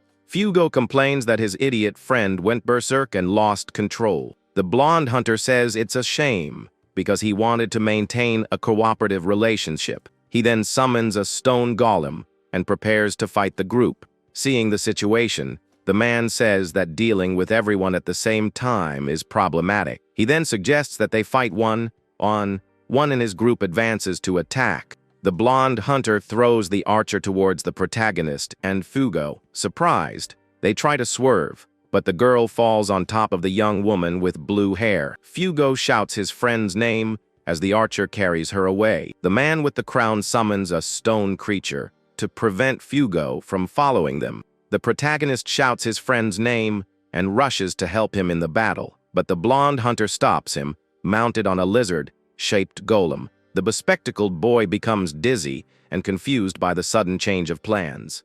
The blond man apologizes and says he changed the contract they had made. He then orders the blonde in berserk mode to use the guy with glasses as bait. The protagonist yells at her not to do it, but it's too late. The girl steps forward and attacks the bespectacled boy with her sharp claws. The boy is terrified and closes his eyes, expecting the worst to happen. A red claw mark appears in the air, indicating that the blow was powerful. Suddenly, the entire city is covered in a pink light that spreads everywhere. The girl with blue hair is thrown far away and falls hard to the ground. She gets up and sees the archer at a safe distance, ready for combat. With a confident look, the archer prepares to fight the young woman with blue hair. The girl with blue hair prepares to dodge the enemy archer's attack. She manages to dodge the blows and prepares to counterattack with her sword. With a swift movement, she blocks the archer's attacks with her blade. The young woman with blue hair then attacks her enemy with a series of rapid blows. With a powerful kick, the archer manages to knock the girl to the ground and immobilizes her. The young woman with blue hair yells at the archer to get out of her way because she needs to go. The archer asks if she is worried about her friend, who is out of control. She says that her friend might end up attacking defenseless civilians, and this shocks the young woman. The archer then does a backflip and moves away from the blue-haired girl. The young woman stands up and says that if she doesn't get out of the way, she will force her to leave. But the archer says she doesn't care and challenges her to try to escape if she can. With a war cry, she unleashes a rain of pink energy arrows at the enemy. The young woman with blue hair is surprised to discover that the archer has a contract with Atalanta. She reveals that her employer is the fastest hunter in humanity. The archer is too fast to be tracked and hits the young woman with several arrows. The girl with blue hair becomes desperate, not knowing what to do against her opponent. The archer laughs and mocks the young woman, who is fleeing the battle to help her. She jokes that after tag, now it's time for hide and seek. The young woman with blue hair hides in an underground passage to escape, but the archer finds her and says she found her in the blink of an eye. She praises the young woman for running desperately and says she found it cute. Enraged, the archer attacks with an energy arrow, ready to end the fight. But the young woman prepares herself and reminds her enemy of a famous saying among hunters. She says that a wounded beast is always the most dangerous and releases her aura of power. Using her technique, she creates an energy explosion that hits the archer directly. The archer realizes that the young woman had been aiming for that since the beginning of the fight. She is hit squarely and her escape route is cut off by the enemy's blows. The energy explosion destroys the underground passage and defeats the archer. The young woman with blue hair runs to help her friend and says she's almost there. Meanwhile, Fugo is carried by a stone creature and screams angrily. He asks where they are taking him, and the man with the crown says that he is noisy. The man complains that he has to carry all that stolen luggage by himself. Fugo calls him a sneaky thief and says he doesn't have the courage to fight. Irritated by the provocations, the man agrees to fight Fugo to silence him. He then throws the boy to the ground and prepares for the fight to come. With his creature, the crowned man throws Fugo high into the air at high speed. He says he was going to play around a bit to pass the time, but decided to end it.